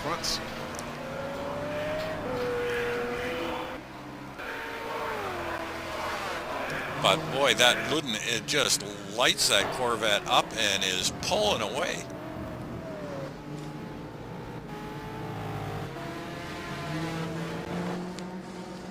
His crew must really have that car set up superbly for this track because, boy, once he got clear of Chris, he has just lit it up and took off like a rocket.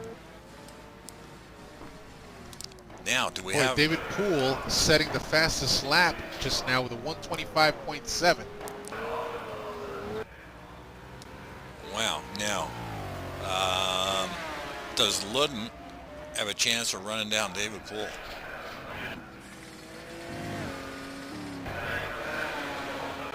That's an interesting question. However, I'm not sure. There's about a 13-second gap between third and fourth right now, so Ludden would have to make up a lot of ground. And as we all know, David Poole, a very great, very good driver, smooth through the turns and fast down the straights.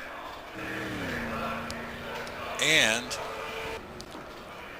if Brad is right, and boy, I got to defer to our resident driving instructor, David Poole may be closing the gap on Alex White, and that, yes, he is, definitely. We can see Poole's car in the broadcast picture as we're on board with Alex White. So Poole gonna make a race of it. Exactly 3 seconds behind Mr. White. And the gap between Eiran and Alex has opened up again to about 5.2 seconds. So certainly interesting what's going on there with Alex White's car. Not sure, but I'm sure if he hops in here with us in the broadcast, he may give us some insight as to what's going on. Well, his lap times may be suffering a little bit because he did say he moved over to hard tires, but his lap times may hold as we go deeper into the race. Certainly a possibility. Just looking at his lap times now, he's had a couple of 127s that have put him behind, and I'm guessing that that's where he was trying to get around some lap traffic for Alex White. Yeah, if White can make these hards, hang on to these times deeper in, he might have a chance, but, knowing Eiran, boy, if Aaron's got a 5-second lead, that's going to be hard to gain even in, even if we do have 15 laps left, it's still going to be hard to close that up. Apparently, Dav said I was asked for insight. You just keep driving there, brother. Your hards, are they affecting your lap times a little bit, Alex? Yes, they're too cold. That was a silly idea. Well, track temperature did drop down. Well, you just keep on it there, brother, because you've got a Lambo hunting you down. Oh my gosh, it is. Oops. Yeah, David Poole about 1.9 seconds behind you there, Alex. But real quick, track temperatures did drop to 20 degrees Celsius, so certainly a cooling of the track happened. All right. Well, I better get the backside in gear. Absolutely. You get on her. We'll catch up with you later, Alex. Thanks for joining us. Cheers. Again, Kenny, I am amazed. How does this guy do that? Well, that's just raw talent for you, Jack. These guys, they love their racing, and they love everything of they love what is NAGP, and we make magic happen here at NAGP. Well, these guys certainly do, because they're chatting on the broadcast and driving in P2. Boy, hats off to these guys. But you know what? There you go. You had P1 and P2 nailed down tight, as you predicted. And boy, my pick here is not far behind and making a charge for that P2 spot. So I guess the broadcasters have got it right tonight, Ken. Yeah, certainly do. Poole is certainly pushing really hard. He is dropping the hammer on these guys. His lap times have come down just a little bit. He went from a 125 into the 127s, but he's back up in the 126s. So Poole's certainly trying to make a push for Alex White. We're gonna have to see how this plays out. And again, as we're watching Poole go around the track, Alex White is not too far off in the distance. And guess who's right in behind David Poole, folks? John Ludden. Well, just looking at the gaps, Ludden is actually about, let's see here. Actually Ludden is quite a ways back. There's about a 15-second gap, more or less. Oh, sorry, folks. I thought I saw him in part of the track, so obviously I am mistaken.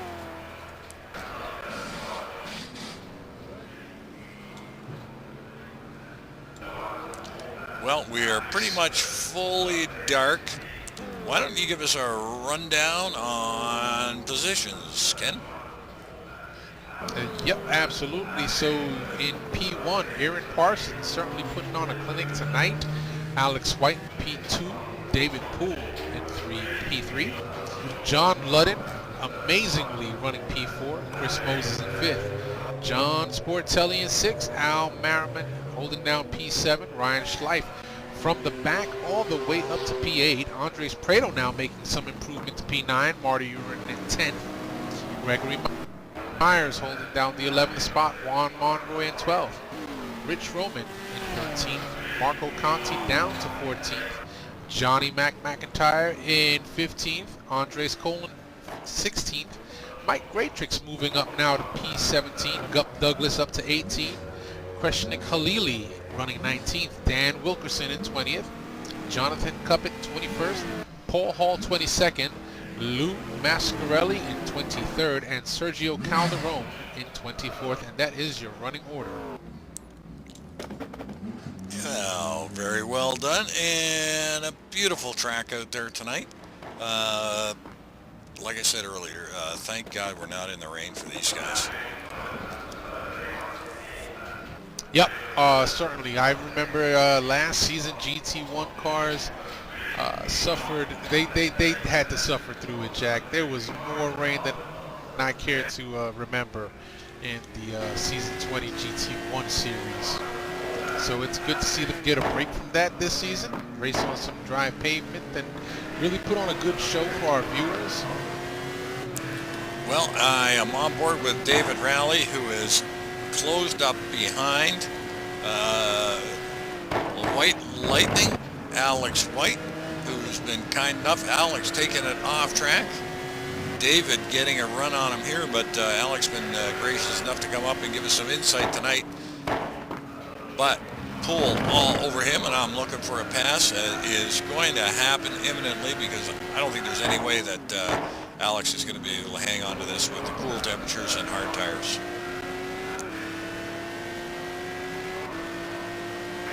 Yeah, track temperature down to 69 degrees Fahrenheit, so certainly not the type of track you want to be running cold tires on. Car will be slipping and sliding through areas just like this through the S's, so Poole on softer tires will certainly have an advantage here as he pulls up on the bumper of Alex White. And looking to try and capitalize on it, but this is going to be a good battle for a little bit because we know Alex is not going to want to give that spot up.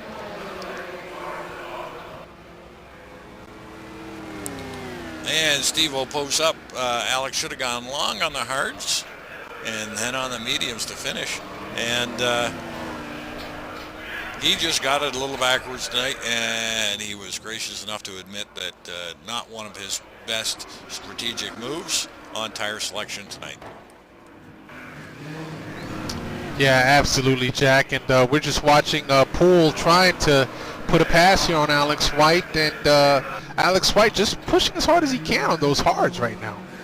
Yeah, you know, a little bit of patience by David Poole is going to play well for him, and he'll definitely going to catch out Mr. White and sail on by.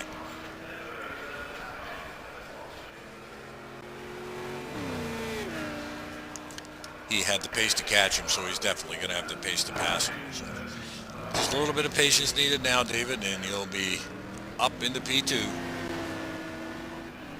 Currently working lap 50 right now out of 62 laps. So plenty of time for Mr. Poole to take advantage of Alex White's cold, hard tires.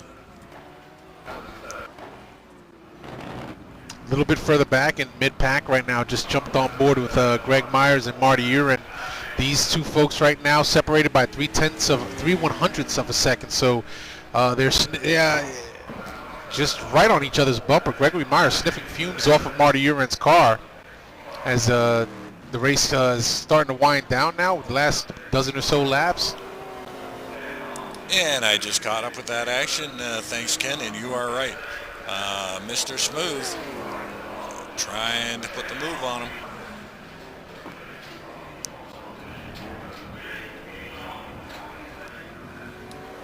Gregory trying to get it done in the S's and going to have to wait for a better passing opportunity.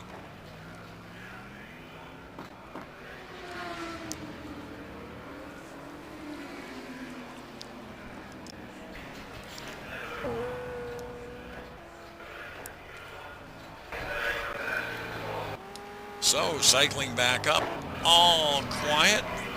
It looks like it's David Poole. Just can't seem to close it up and get it done on Alex White. But as Alex said, I better get on it and start paying a little bit more attention. Yeah, absolutely. I can just imagine what's going through David Poole's mind. Probably sniffing out a little bit of blood, but having a hard time getting around Alex. Alex no slouch. Even with the worst of car setups, Alex just pushing it as best as he can to make it hard for anybody to get past him. Yes, and you know, David's probably wondering, because we have the advantage of knowing what Alex has done, you know, through his graciousness of letting us be on board with him tonight. But David's probably thinking, you know, what's going on there, Alex? I'm reeling you in. 3/1000ths of a second separates these two.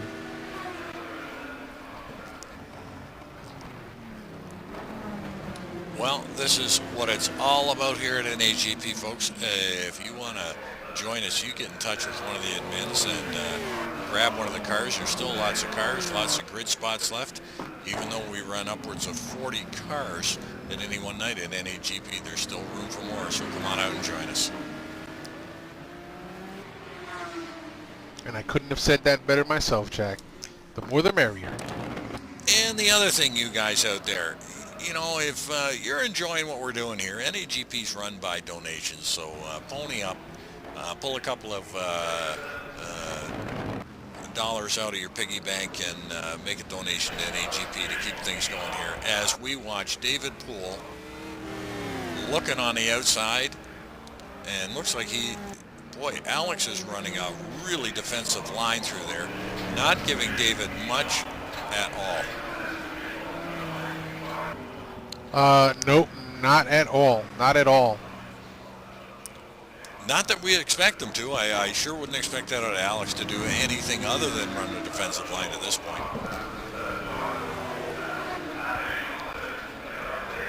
Quick update, Jack. You know, John Ludden has managed to pull out a 4-second lead over Moses after having gotten past him a few laps back. Yeah, Ludden is running a superb race tonight, and boy, he's going to be thrilled coming through in that position if he can hang on.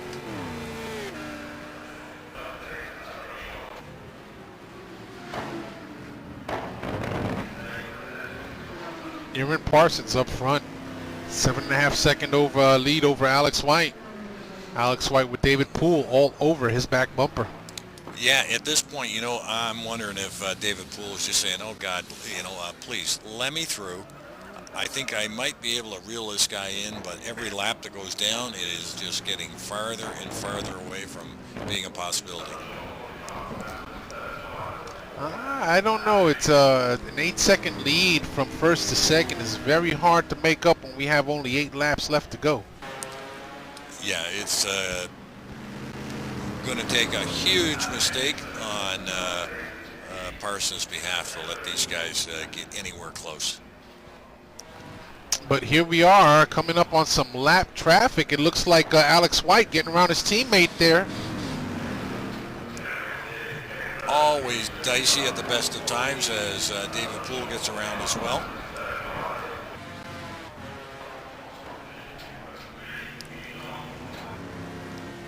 You know, the advantage you might have here is, you know, Alex White and Lou Mascarelli being in the same vent channel would be able to communicate that.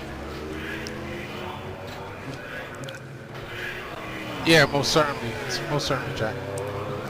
Well, I'm just going to cycle back a little bit now. I hate to go off this, but there are other drivers on the track.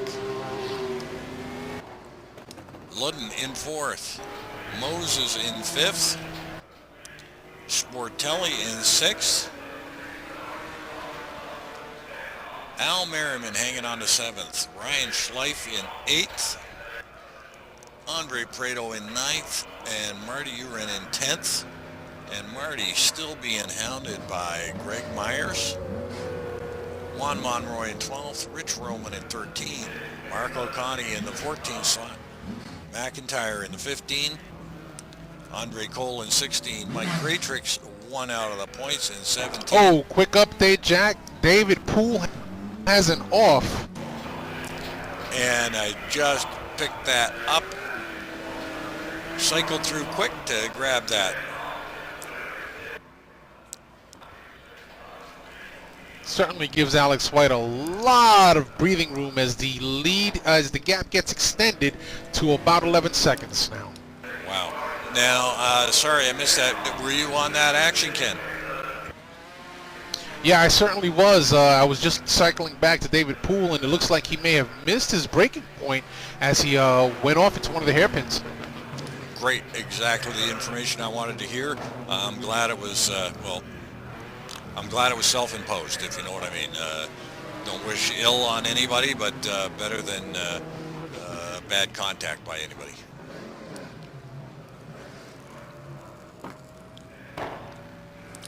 So, as you said, breathing room for Alex White, and will allow him to step on the gas, maybe just a little bit if he can.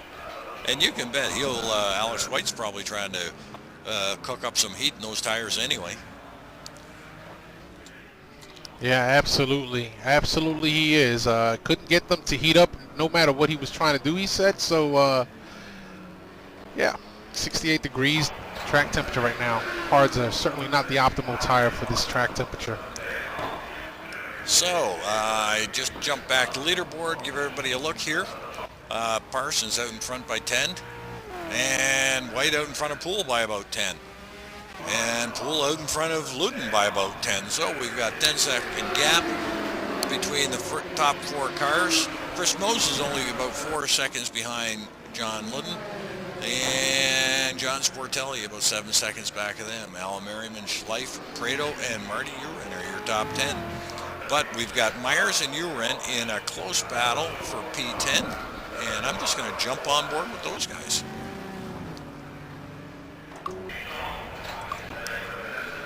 These folks have been going at it for the better part of this race, Jack, and certainly surprised that the Saleen doesn't have a little bit more pace than that McLaren. But then again, we've seen that these McLarens here at Donington Park, great straight line speed, can go deep in the braking zone. So there's a little bit of an advantage over the bigger, wider, more heavier cars here.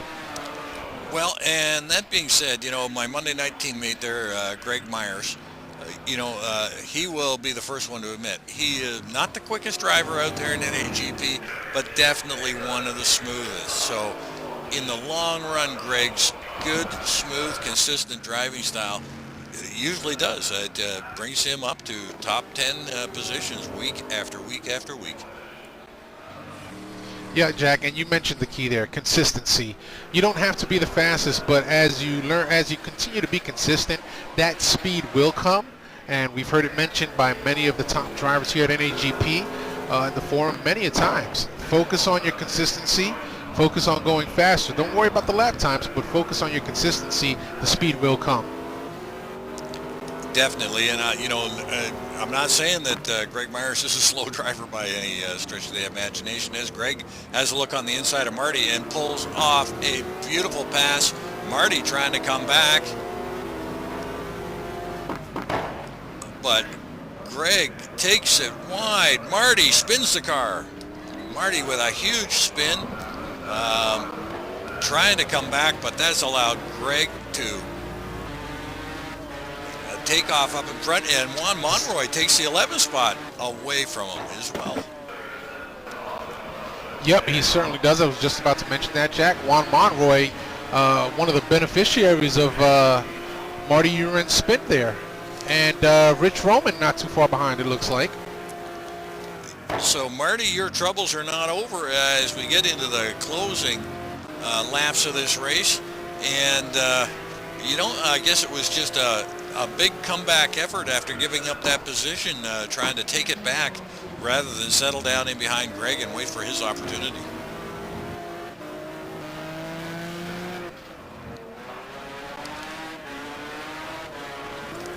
So can Marty reel Juan Monroy in, or is Juan saying thank you very much? Away to the races.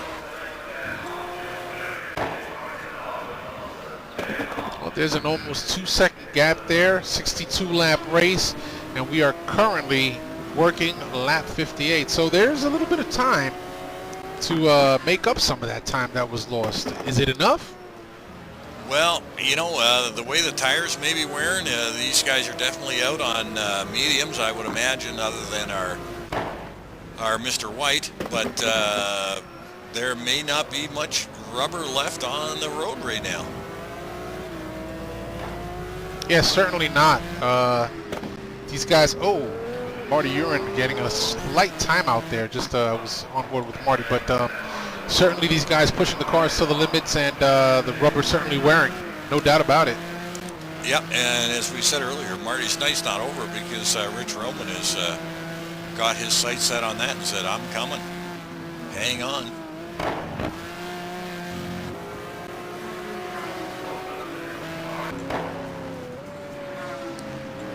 And Mark O'Connie not far behind that as well, running in the 14. Johnny Mack in 15, Andre Cole in 16, Mike Graytrix in 17, Wilkerson in 18, Halili in 19, Paul Hall in 20, Calderon in 21st, Cuppet in 22nd, Lou Mascherelli in 23rd. Back up front, your race leader.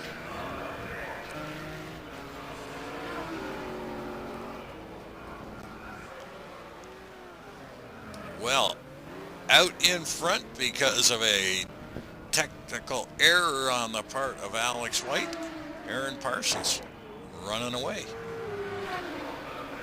Yep, looks like Aaron Parsons making this one look easy, and certainly putting on a show for everybody out there to watch. He's just walking away with this victory. It's never over till the fat lady sings. However, it looks like Aaron Parsons, if he can hold it together for another few laps, will take home the gold. Yep, and the wonder from down under does it again. One of the most winning drivers in NAGP, Aaron Parsons.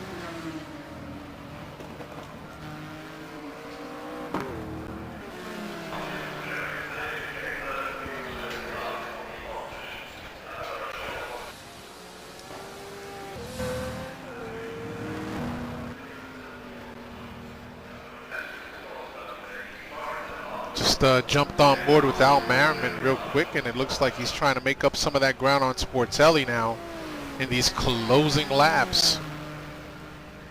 Yeah, and I don't know if he is going to have the laps left to do it, but he definitely is really pushing that Ferrari as he goes 3 wheels around some of these corners.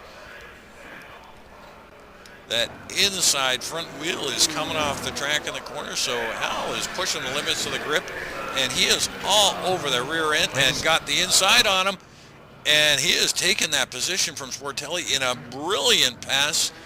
Wow. Boy, that was really well done. Absolutely. So that puts PMR 5th and 6th again. That was a tremendous pass by Al Merriman on John Sportelli. Yeah, PMR is having a dandy of a race tonight.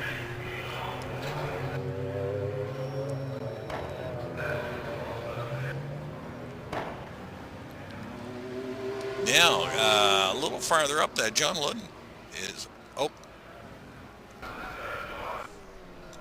it looks like Chris Moses put the pass back on Ludden. Yeah, and Brad has put up an interesting scenario there. Is Sportelli running low on fuel and nursing his car around the track?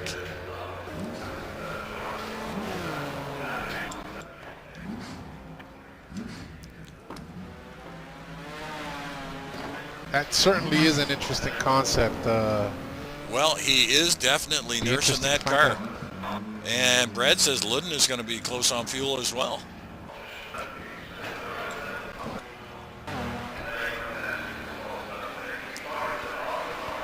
Well, oh well.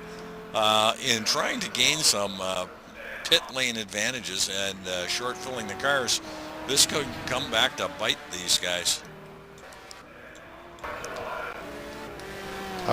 Yep, and I just jumped on board with Ludden and basing his speeds versus the rest of the field. He certainly isn't pushing as hard as he was previously. Well, and that's the race. Your race leader winner is Eiran Parsons. Alex White in P2. David Poole is coming around for a P3. Chris Mose is coming around for P4.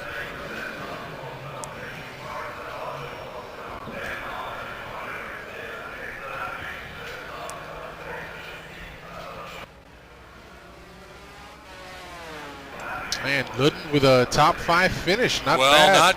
not yet. He has got Al Merriman all over the back of him.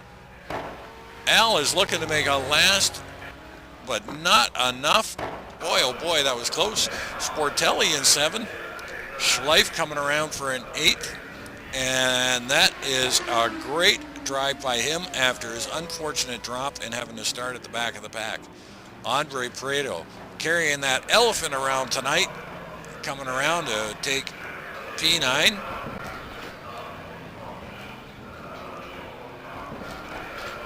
P10, Greg Myers.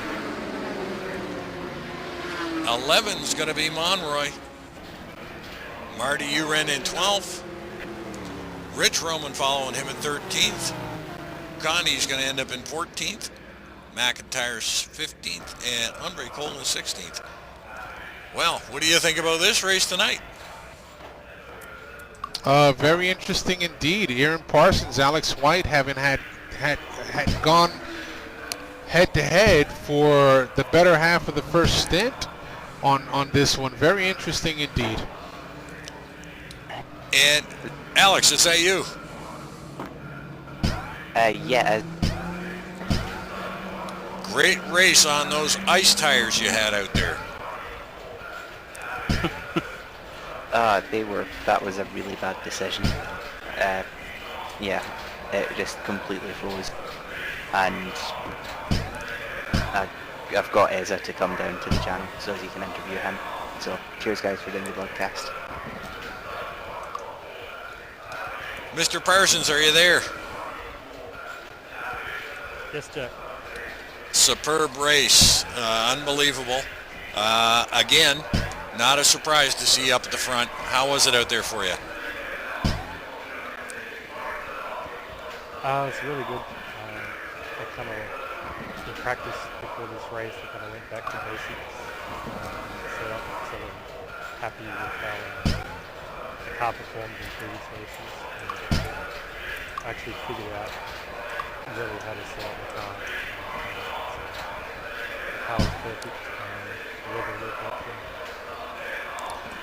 Well, it looked like you had a great back and forth with Alex in the first stint, and it looks like his tire selection wasn't probably one of his smartest pit maneuvers that he's made this season. No, we had a really good battle in the first stint, so it was a shame that he put on hard tires and killed his chance of getting to the win. So Eiran, we were here discussing first and second stint. We were just curious, what tire selection did you have for your first stint, and then after your pit cycle, did that strategy change as far as tires are concerned? Were you still on the same tire compound? I used medium front and rear, both stints, and they were perfect. The fronts were a little bit cold, so that was by far the best tire choice.